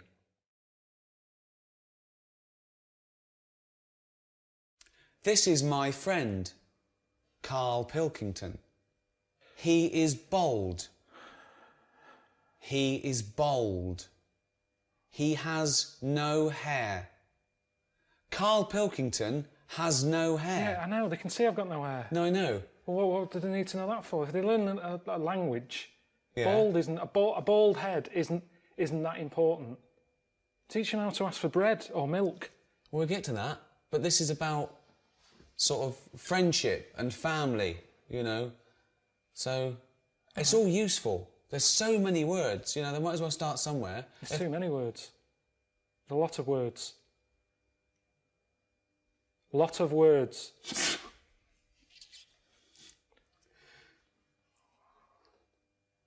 So you say it. Karl Pilkington is bold. Karl Pilkington has got a head like a fucking orange. Right, I really don't know why they need to learn this. Because they might need to say that one day. No, but I get enough abuse now from English people. I don't want Chinese suddenly turning up going, "About fucking orange." Teach them how to say milk. I need milk. Milk for tea. Coffee. Teach them useful stuff. Okay, well, go and teach them something then. Who am I talking to? People around the world, they can't speak English yet. So what are they... Well, so, Chinese well, are the ones that, okay, what? I've been to China and none of them know English. Right. So they need to learn English. Okay. So, what would they want to know? You see, they don't need to know about milk because they don't like milk. They think English people smell of milk. They smell of milk. Smell. What does smell mean, Karl? Smell. Stink. Fucking hell, you smell. Rank. Rank. So you've got a Chinese fella, he's coming over here and he's learned the word rank, meaning you stink. Smell. Stank. Stunk. That stunk. Give an example. You smell. You shit. Why are you teaching them? Because you told me, you said they want to know about smell. Yeah, right. But why are you teaching them without prepositions and proper grammar? Why are you teaching them to speak like this? Stink, you shit. Why are you teaching them to speak, to just speak proper English? Right, okay then. Always speak proper English. Okay, tell them. So what do they want to know? Well, what smell mean? This, okay, smell. This is about, so we're featuring the word right, smell. Right. Smell. This is about the word smell. Right, when something smells, they know what it means. It's when something stinks, when it's no, off. It doesn't always mean that, because it's also a verb. Right, a nice smell. It's also a verb to smell. It's a verb. Smell is a verb. Yes, but what they've got to remember is if they go up to someone and go, "You smell," it's not always positive. You wouldn't. You say you smell nice. Right. But if you say you smell, they'll get a smack in the face. Smack in the face. Smack in the face. Karl, what's a smack in the face? When someone thumps you. Thump. The worst English lesson ever. Right. Okay. Okay. What would they want to let you see? That's why we've got to focus on... Are we focusing on Chinese? No. Well, we should, because different people want different things. Right. So what would Chinese want? They come to England. Right. What do they want? Why are you talking to me like I can't understand Because English I'm now? trying to think what to be clear to them. Okay. So I'm dropping out... So forget where they come from, wherever they come from in the world, they all want the same things. No, okay? but words don't mean the same thing. At certain places, there's people where it stinks in the world. They wouldn't come to England and need to say it smells because they're from a smellier place. No, they're not. Yes, they are. Milk. Let's do milk. Okay, let's do milk for anyone who isn't English. Okay, okay, okay. We will act out a scenario now where you might need milk. Okay. Okay. Hello, Karl. All right. Would you like a cup of tea? Yeah. Yes, please. Yes, please. Strong. What tea bags have you got? That is a question I ask because it all depends on the amount of milk. Do you have Thai fu? That means more milk. Tofu does not mean more milk. No, it's a very strong tea bag. Right. Twinings, little bit. This isn't. They don't need to know the details. This isn't a travel guide. This is just. This is English for people who can't speak. Start again. Okay. Hello, Carl. Oh yeah. Would you like a cup of tea? Yeah, I'd love one. I'm gasping. How do you like it? Strong, no sugar. Tea bag, okay? What? Yeah, tea bag. Yeah.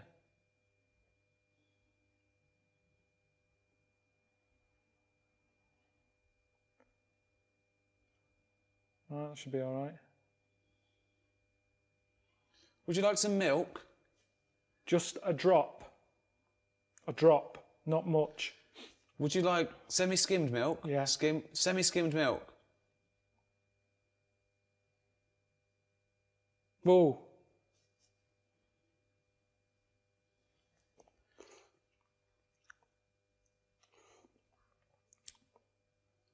It's all right, that.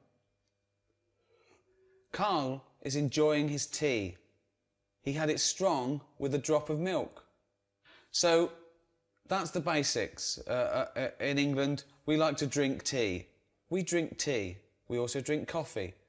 We also drink beer. Let's go shopping. So, I'll just come into a shop, okay? Dring. Afternoon. Hello. Oh, yeah. I want a fish. What sort of fish do you want? We've got loads. What sort of fish are there? Loads. I haven't got time, to be honest. You've come in at a busy time. And have a look and come back to me. And I don't know what type of fish is this? That's a kipper. Okay. A kipper. What's a kipper? Chinese and Japanese know fish really well. Okay. They don't need Stop thinking we're just talking to Chinese and I don't know where the Japanese came. It was just Chinese people. This is for anyone who wants to learn English. Anywhere around the world. There might be Spanish. There might be French. There might be German. Okay? Why do you only care about the Chinese learning about this? Because most Spanish people can speak English. They've been taught it. But all right, kipper. Okay. It's a fish. It's sort of a fishy sort of fish. There's some fish that's more meaty. Tuna. What sort of thing are you after today? Is this for you or for someone else? This is for me. I'd like to buy a fish, please. Right, but surely you know what kipper is. Look at it. Look at the fish. Here it's called kipper. Where are you from? I don't speak English. I'd just wrap any old shit up and give it you. You'll like this. Tenner. Rip you off. Because I'm busy. And that's what happens in this country. That's what they want to be careful of if they're watching this. If you come into England, don't be ripped off. Rip off. Conned. Taken advantage of. Done up like a kipper. Done up like a kipper. Look at this foreigner. I done him up like a kipper. This is when English gets complicated because kipper, a lot of English words can mean many things. Where?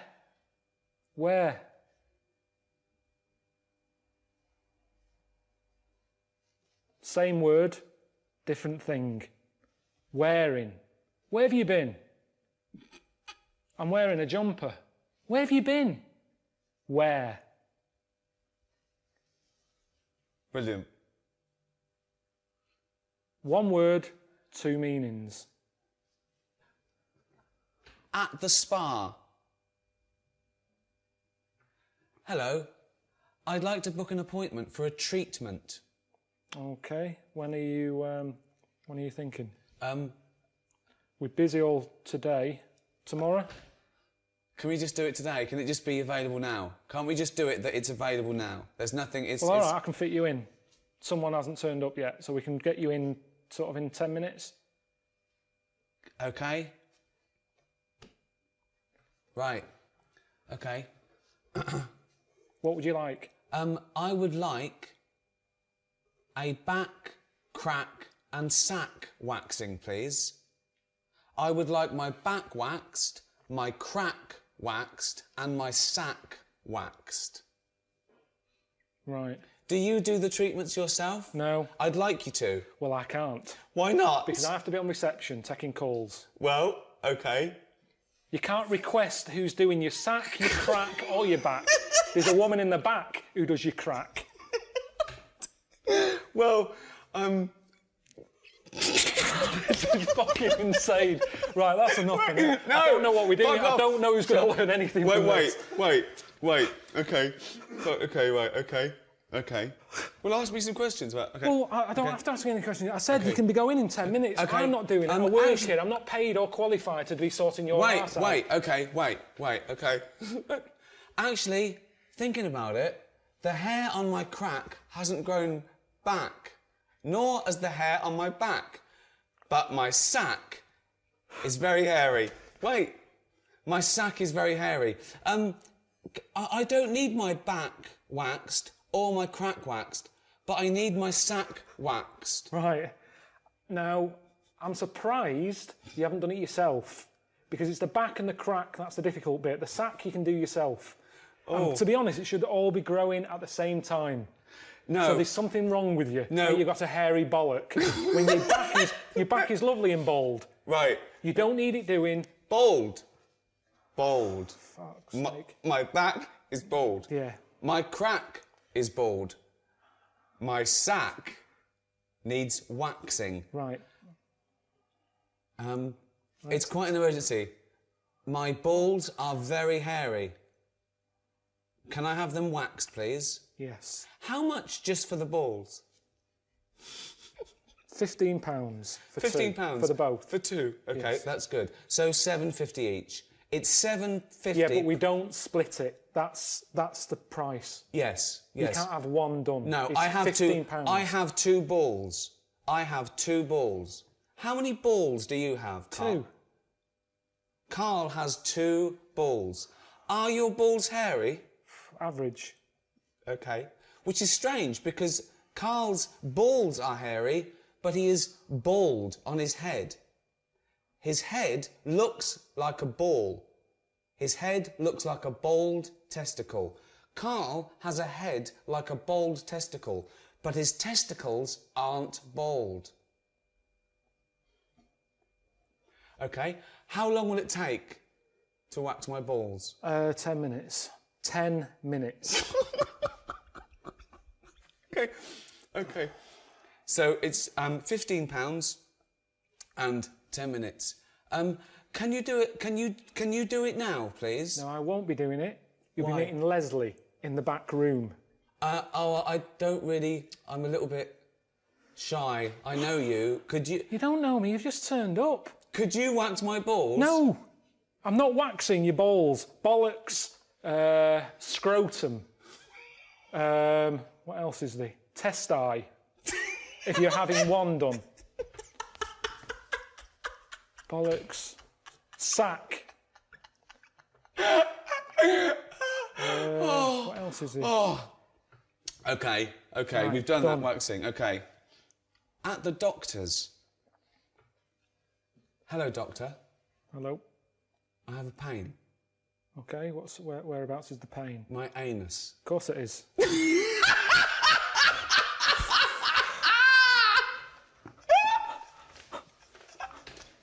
None of this is worth learning in a language. You go home. If you're ill, go home. No, if a foreign fella is in this country... He can go to the doctors and use our NHS system if he had an achy arse. He'd get on the first flight home. Why aren't you going travelling? You're here as a tourist. Yes. Yeah? Right, well, see London. Instead of worrying about your hairy bollocks, see the London Eye. The London Eye. Tower of London. These are things that are going to be useful to them. Okay. Tower of London. London Eye. Buckingham Palace. The Queen. I've never been on holiday and had to have my anus seen to. I haven't had to have it seen to whilst I'm here, at home. Give them useful words. Fromage. Why are you teaching them a French word if we're teaching them English? I'm just saying useful phrases. Right. I've got a headache. Okay. What would you do? Okay, what scenario would you do to teach them? Who are Carl you? will now teach you a useful scenario. Yeah, who are you? Anyone you want me to be. What do you want to do? The bins haven't been emptied. Who? Okay. Who are you? You're making this scenario up. This So is your. who are you then? The council? It's up to you. Right, you're my neighbour. Okay. Why do you keep putting bins out? The bin men doesn't come till Thursday. You keep putting bins out. I'm sorry, Carl. I'm very sorry. I've had a bit of trouble. I woke up this morning and it's the worst it's ever been. I've got distended. I've got a prolapse rectum and I've distended. My testicles are very, very low because I'm old. I'm lactating. Yeah, all right. Listen, can you just put the bins out on a Thursday? I can't put my balls are so low because I'm an old man. But can you put the bins out on a Thursday? The bin men doesn't come till a Thursday. It's Tuesday. You're putting bins out too early. There's foxes getting at them. There's shit all over the place. There's dirty underpants you keep putting in the bin. I've told you it attracts foxes. Stop putting the fucking bins out two fucking days early when they've got to sit there and it attracts shit. I'm trying to sell me flats. There's dirty, shitty undies all over the fucking pavement. This has happened to you, hasn't it? Yeah, it has, yeah. Did it really? Yeah, it has. What did you They do? don't give a shit. They don't give a shit.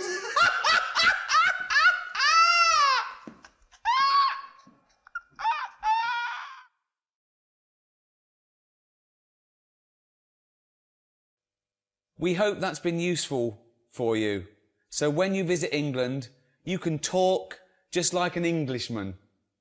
Thank you for learning English with Ricky Gervais and Karl Pilkington. See ya. See ya.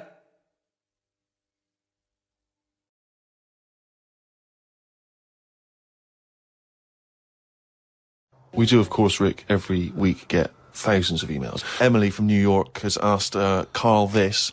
Carl, if you were on a sinking ship or you were in a burning building and you were with myself and Ricky, but you could only save one of us, I don't know why that's the case, but you can only save one of us, who would you save? Would it be Ricky or would it be me? I think it's a two-man dinghy. Right, okay. Possibly. And we're trapped, and he knows that if he stays there to get both our legs out from under this thing... the girder. Yeah, he dies, so he's got room, he's got time to save one. It's obviously me. It's hard to say, isn't it, at this point? What, because Steve's in the room, you mean?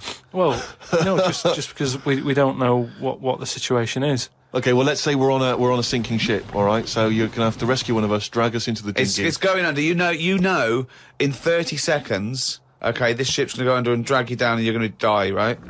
And our legs are trapped and you've got enough time to untangle one set of legs. Whose legs do you untangle? Now, just because my legs are long does not necessarily mean it's more complicated. No, it's exactly the same amount of time. Just have to make a choice. A terrible choice that Steve would not, hate you for. Well, no, listen. He won't be around for long. He's going to drown in 30 seconds. Forget him. Bear in mind this, Carl. You are going to be stuck in a dinghy with Ricky Gervais, and who knows how long that's going to take. Think of all the head squeezing that's going to be going on, the comments, the wind-up. And do you honestly think that he's going to, if there's any provisions, that he's going to split them evenly with you? I mean, he's going to have drunk all the water, and there's only going to be about half an hour in. The food's going to be gone. Look at his gut. Look how much, of the food he's going to have to eat, the baked beans that you've got on board. Whereas me, you know how generous I am. I'm always sort of helping you out. Oh, there we go, Carl. I think he's put the nail in his own coffin there. You know how generous I am, Carl. Let's talk about that, Carl. Come on, think about that one. Yeah, I mean, have you forgot about that, Steve? What?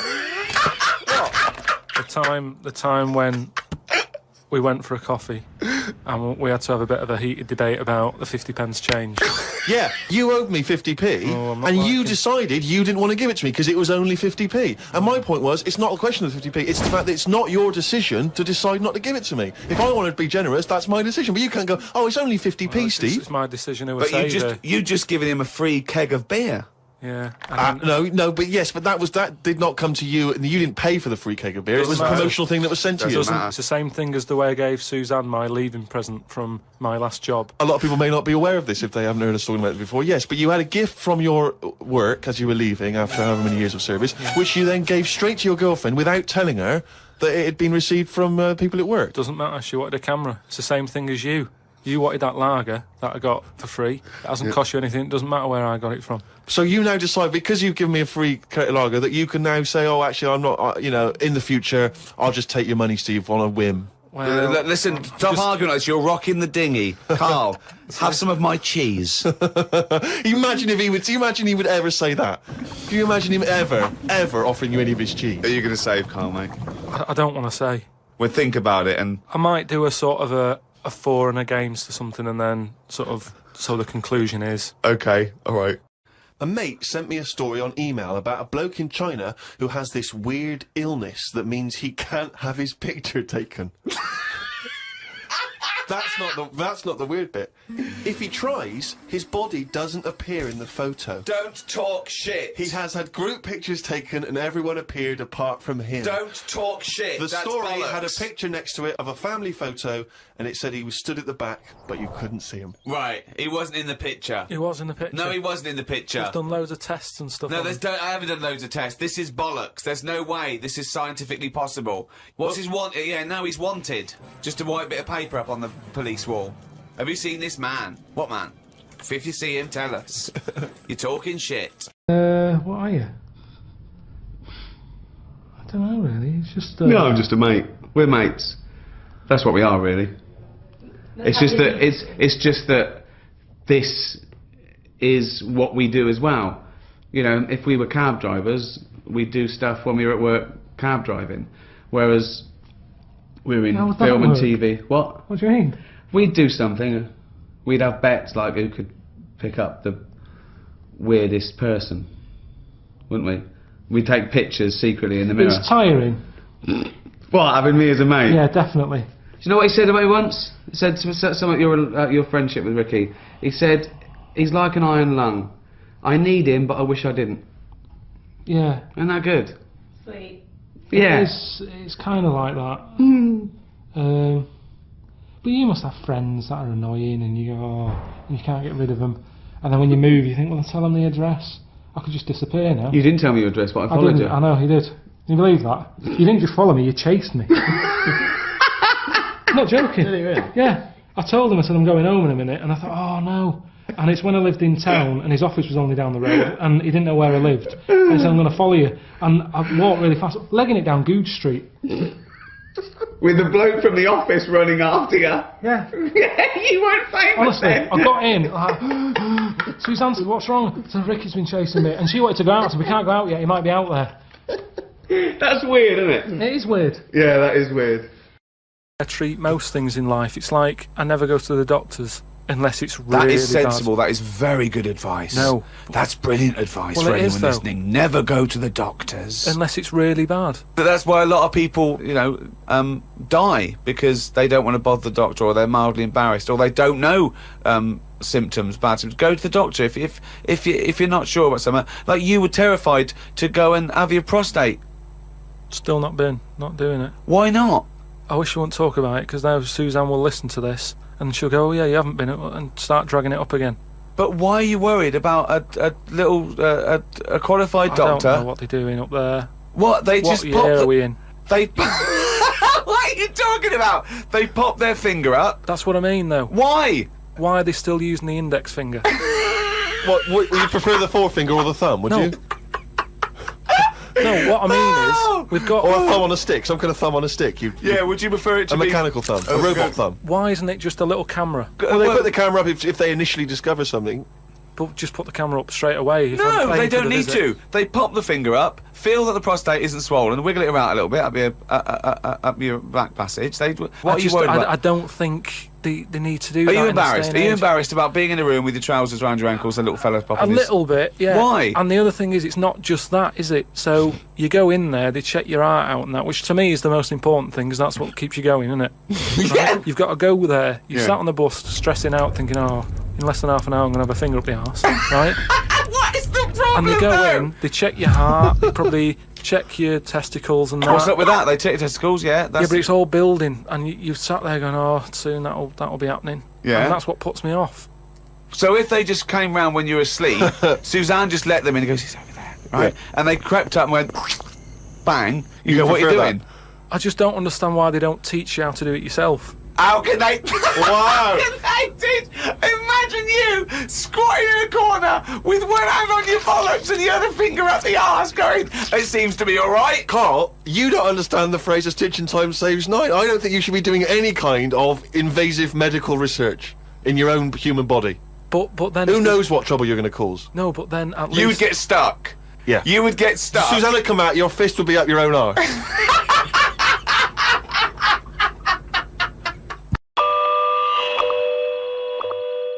We're here with Stephen Merchant, Ricky Gervais and Karl Pilkington to talk about The Ricky Gervais Show, a new animated series spun out of their award-winning, record-breaking podcasts. If you could have a superpower, what would your superpower be? Telepathy, X-ray vision, flight, invisibility. But why have I been picked?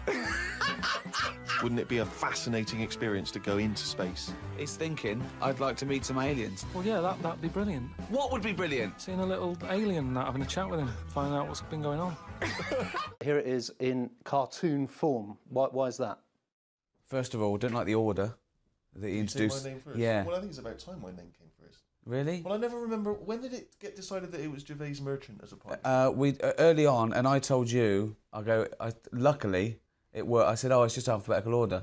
And you I swallowed that. Carl What was your Pilkington. second question? Second question is, Carl, look like you're enthusiastic. This is The am. Guardian. This I is am. where it all started for us. We did the record break podcast with The Guardian. It went on to become the biggest download. 205 million downloads so far. And now it's being made into animation with HBO, probably the greatest channel in the world, and Channel 4. Also a channel. Yeah. So, Carl, a little bit of decorum. Yeah? Excited to be here? Yeah, it's just we're doing a full day of this and it just gets a little bit wearing. Well, hang on, but this is... Well, don't say that, because they want No, to but think it's that better to tell them why. This is an exclusive. Yeah. I don't know, it's everywhere. People get sick of hearing about it. That's what happens, isn't it? Mm. I mean, you crop up everywhere every time something comes out. It's like, oh, what's he flogging now? That's the problem. And that's People a are just friend. going, That's I know, a friend. But that's how it comes across, isn't it? It's like, here we go again, flogging something. Okay. As far as I'm concerned, our bit of work's been done here. Right. I don't know why we have to sit and explain to people. So you just like people to just buy our products, no questions asked, just buy it, give us the money. If you want, but what I'm saying is the people who have made the DVD, when do they get involved? When do they get off their arse and do something for us? Instead of us sat here having to flog it. It comes across cheap. I hate it. But they don't. But the people looking at this don't want to see the fellow who does the accounts for HBO, do they? But this is a nice symbiotic relationship with the Guardian. The Guardian said, yeah, we're Guardian. These are nice people. Don't you want people to see this? Aren't you proud of it? It's not the best thing I've ever done. What's the best thing you've ever done?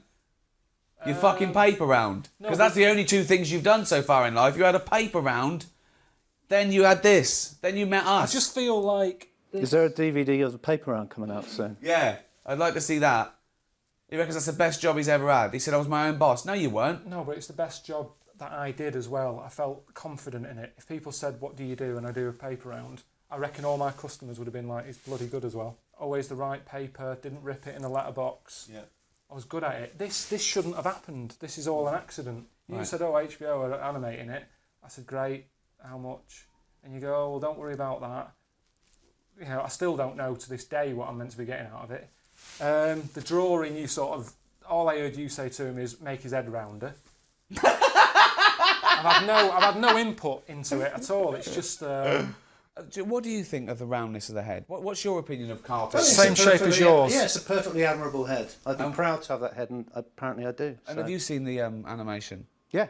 What do you think? I thought you looked a bit like Fred Flintstone. Well, yeah, a bit Fred, a bit Barney, but that's what we said. We wanted it sort of Hanna-Barbera, that sort of, you know, cuddly retro look. Because the things he says on the podcast, if you add to that a nasty, scary cartoon, it's going to be over the top. What would be a nasty, scary cartoon? Like if you were all naked or something? Oh no, just like spiky Right. and trendy, and I think it had to be nice and cuddly because he's a little funny little cuddly creature, isn't he? You know, it's just like a lovely little round-headed. He's got a heart of gold, really. The Sun love it. They say it's good. The Mirror says it's genius. Seth MacFarlane, creator of the Family Guy, said it's the best animation he's ever seen. I don't like comments like that. Builds it up too much. It's just it's me saying stuff that I think I would have made more of an effort if I'd have known that it was going to end up on the telly. It's like when I was talking about stuff to these two, I'd be saying about the problems my Auntie Nora's having, stuff like that, thinking, well, she hasn't got the internet, she's never going to hear this. Then suddenly, it's on the telly, you know, and she doesn't go out much, so she watches a lot of the telly, and then she's going to be flicking about one night going, oh, that sounds like Karl. Oh, wow, this is good. What's Karl saying here? Just turn it up a minute, turn it up. And I'm talking about her having a wind problem. And it's a little bit... What happened with her wind problem? Well, she's still kind of got it. She's on a lot of tablets and stuff, and it's just sort of playing havoc with her, with her insides. But has Auntie Nora seen it? Have you heard back from her? No, a relation told her that she's been talked about. Right. She doesn't know what about. So are you censoring yourself now that you're more of a media figure? For telly stuff, yeah, because it's proper, isn't it? As soon as something gets on the telly, it takes it up a level. Guardian online. Well, it's still internet. It's still... I like that. I like the way it's just people... The only people who'll be watching this are people who want to watch it. You don't get any whingers. There's no one going on there. Are you closing off the comments on these things? Because that's annoying. We'll open those up. I'd close them, because it's just people getting involved. If you don't like it, don't watch it. I don't understand that. I don't understand this whingingness. There's loads of things I don't like in life, but I don't stand around saying, don't buy them, you know. Well, you do. I'll buy a DVD for one. No, but I'm just talking about stuff that I'm not a big fan of, Yeah. you know. Which is everything, really, isn't it? But, you know, you're excited by the fact someone puts it on, they watch episode 1, they're like, bam. We've got the second series, that's being made now, that's going on HBO, Channel 4. It's being sold around the rest of the world. Have you been convinced that this is a good product to buy yet or not? It's if you're into buying... You see, I don't buy DVDs, I'm not of that market. I sort of wait until it's on the telly, and this has already been on the telly. So if you really liked it and you want to remember it, buy the DVDs. That. And there's loads of extras on there, like little things, unseen footage, and all that sort of stuff. It's 13 episodes, Karl, for the money. You know, it's a lovely little collector's item. Good for all the family if they're over 15. Yeah. And a bit mental. Stephen, any thoughts on this new... I haven't seen it. You haven't seen it? I haven't seen it, so I don't know. But I'm certainly looking forward to my free copy. I shall... It's not free copies, but you do get 30% discount. Great, that's even better. So, it says it's genius, the Daily Mirror. Yeah. The Sun says it's very funny. Don't say the Sun and the Daily Mirror. The Guardian. The Guardian could have given us a quote. Well, they probably didn't like it, did they? I don't know. They're probably going, oh, we started that. Yeah, we should get a cut of that, shouldn't we? Oh, here we go. Another hand. Yeah. Yeah, someone else. Jesus join Christ. the club. You've got 2 houses out the podcast, Karl. Stop fucking whinging. I mean, I'd say steal this from shops if you want. That seems a bit crazy. Well, no, we get paid. Will we? Yeah. Don't steal. Shouldn't say that, should we? Don't steal, don't do drugs, and floss. Wouldn't it have been better if we all stuck where we should be? Don't you not believe in that idea of travel broadens the mind? Well, since the invention of the telly, you don't have to go that far to see You're it. absolutely right. Wars in Iraq, But I don't terrorism, need it doesn't to mention now. anything. But that's all being wrote about anyway. If you're saying there's a museum that's keeping everything, there's loads of other books for that. Who's looking at the fella whose skulls fell off? What? We see. It's interesting, isn't it? What do you mean the fellow whose skulls fell off? Well, that's what happened the other week, so I wrote about it. What? A fella's skull has fell off. What do you mean his skull has fell off? It's something to do with circulation. But what do you mean his skull fell Well, off? it's in the diary. We But might how look can at a the diary. skull fall off? Because it's surrounded by tissue and it's got a brain. How can just his skull? How can it detach itself from all the stuff surrounding He it? mislaid all his dreams. But all I'm saying is that's not getting a look in. No, because it's not significant or probably true. Good point, Steve. I don't. All know right, well what's let me anything just based on. I'll just consult the diary quickly and find the moment with the man whose skull fell off. Oh, here we are, yeah. Looks like the world's fattest man is having an operation to get rid of some of the fat. Yeah. He has to have an iron bed because that's the only thing that can hold his weight. Yeah. There's also a man whose skull has fell out. He's in hospital somewhere. I hate that. It would make me panic. The hospital is busy with people coming in to look at their head. What are you talking about there? That tells us nothing. Right, it's impossible for a skull to fall out. How are scholars in 10,000 years going to be... What are they going to decipher from that? They can sort of go... There's not enough incident detail. But how did his skull fall out? Circulation problems. But answer the question. How did his skull fall out? Fall out of what? He was at home, and and I don't know if he was combing his hair or something, but it come off. What did? His skull. What do you mean, his skull? Do you know what the skull is? It's a part of the head. Well, no, it's the structure of the head. It's the bone. Do you mean the top of the skull? This is only useful if you have all the salient facts. Then it would be of interest to us. We could. Well, I couldn't take that on. I'm busy. I'm not going to start looking into stuff in depth. Just get the details. You're such an idiot. You are the best, idiot in the world. Well, I don't want to be premature, but that entry is followed by, I injured my toe the other day by dropping the toaster. Instead of letting it hit the floor, I tried to catch it with my foot. Carl, have you ever seen the programme Inside the Actors Studio? No. James Lipton interviews famous actors and gets words of advice about, how they work and how they act. But at the end, he always asks a series of questions, which is based on a French series of questions that a guy called Bernard Pivot used to give people when he interviewed them. So I'm going to ask you some of these questions. Just interesting to see what your response is. And, answer them quickly. You don't have to think about them too much. What is your favourite curse word? I don't think I've got one. Knobhead. That sums everything up, and I think it's... But you wouldn't call your nan a knobhead, would you? What would you call a nan? Well, knobhead's all right, isn't it? Because she sort of gets it. It's one of them things that everybody understands, but it's not too offensive. Right. What a knobhead. What would you do, though, if you were swimming, right? It was a nice little thing, you're on holiday, right? And there's this octopus there, and you're going around, right? And you just see it start spitting at you, poison. What would you say to it? Well, it's too late then, isn't it? And I'd kick it. And I'd say, knobhead.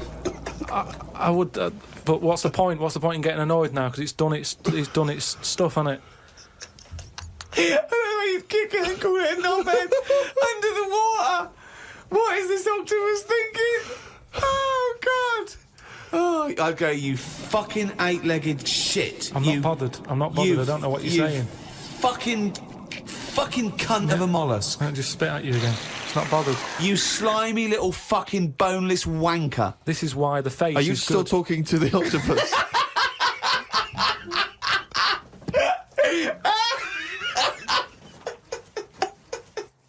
If you knew with certainty that today was the end of the world, how would you spend that final day? So, for instance, I've always wanted to smash up a bar.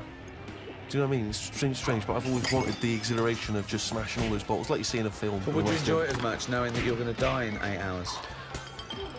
I don't know, I suppose it's the sense of abandon, I mean, maybe I'd murder a person.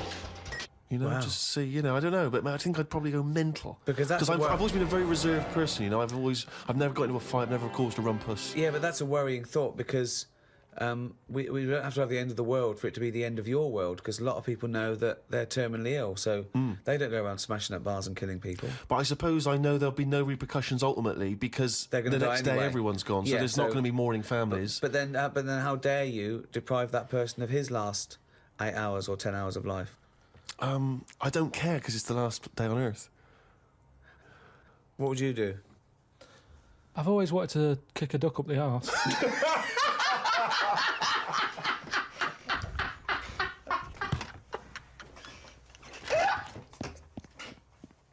A dog has got human eyes. If a jellyfish had a pair of eyes like ours, I probably wouldn't worry about him that much. But like I said to you, it's that way that they haven't got eyes, they're floating about. I can handle some fish. They look like, because they've got eyes, you can make eye-to-eye contact with them. A jellyfish, what are you looking at? It's a snidey thing, like I've said to you. You can see a lot in eyes. Do you know what I mean? They say, don't trust him. Why? It's his eyes. Jellyfish haven't even got any, and I don't trust them.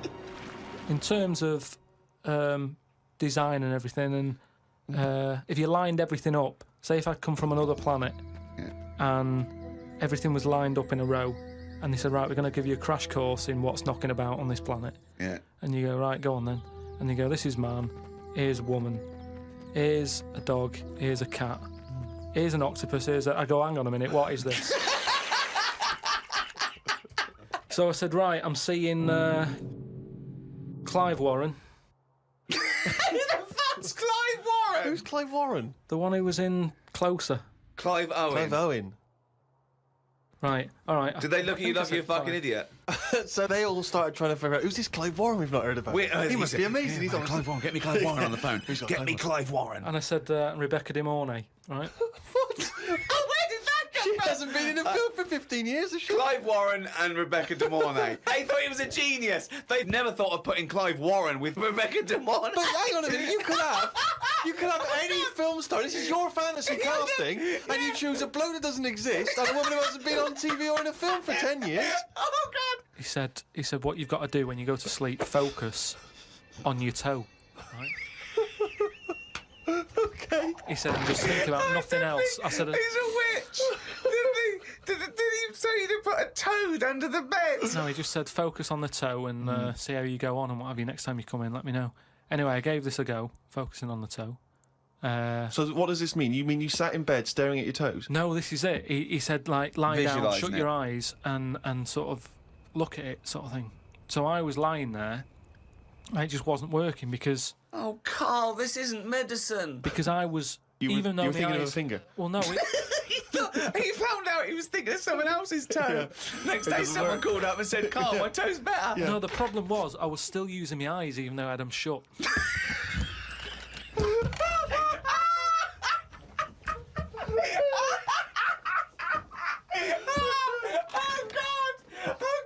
Just when I think he could never come up with something stupid, he pulls that one out of the bag. Right. Yeah. Jake has emailed in. He says, Carl, if you could spend a day with an exact replica of you, okay, so somehow they've cloned you, Carl, and you've got him for one day, what would you do with this? What would you make him do? What conversation would you have with him? What would you do? Is there anything you could, how would you utilise him for one day? Well, they'd both say, I'm not bothered, and that'd be the end of conversation. What would do me head in is, does he think the same way, look the same way, Exactly dress the same. Yeah. How would I know which one I was? Because you'd be you. That's amazing. No, How would I know which one I was? Incredible. No, because... That is the most stupid thing ever said by a human being. Can we get the Guinness Book of Records on this? Has anyone... anywhere in the world said anything more stupid than how would I know which one was me? But think about it, this other person's going, all right, thanks for meeting up and that. And I go, hang on a minute. No, you came to me. And then Suzanne would come home and she wouldn't know the difference. And then suddenly you'd start doubting yourself. And you go, should I be leaving? Or... So, how do I know if I am that real one, if he knows what I know?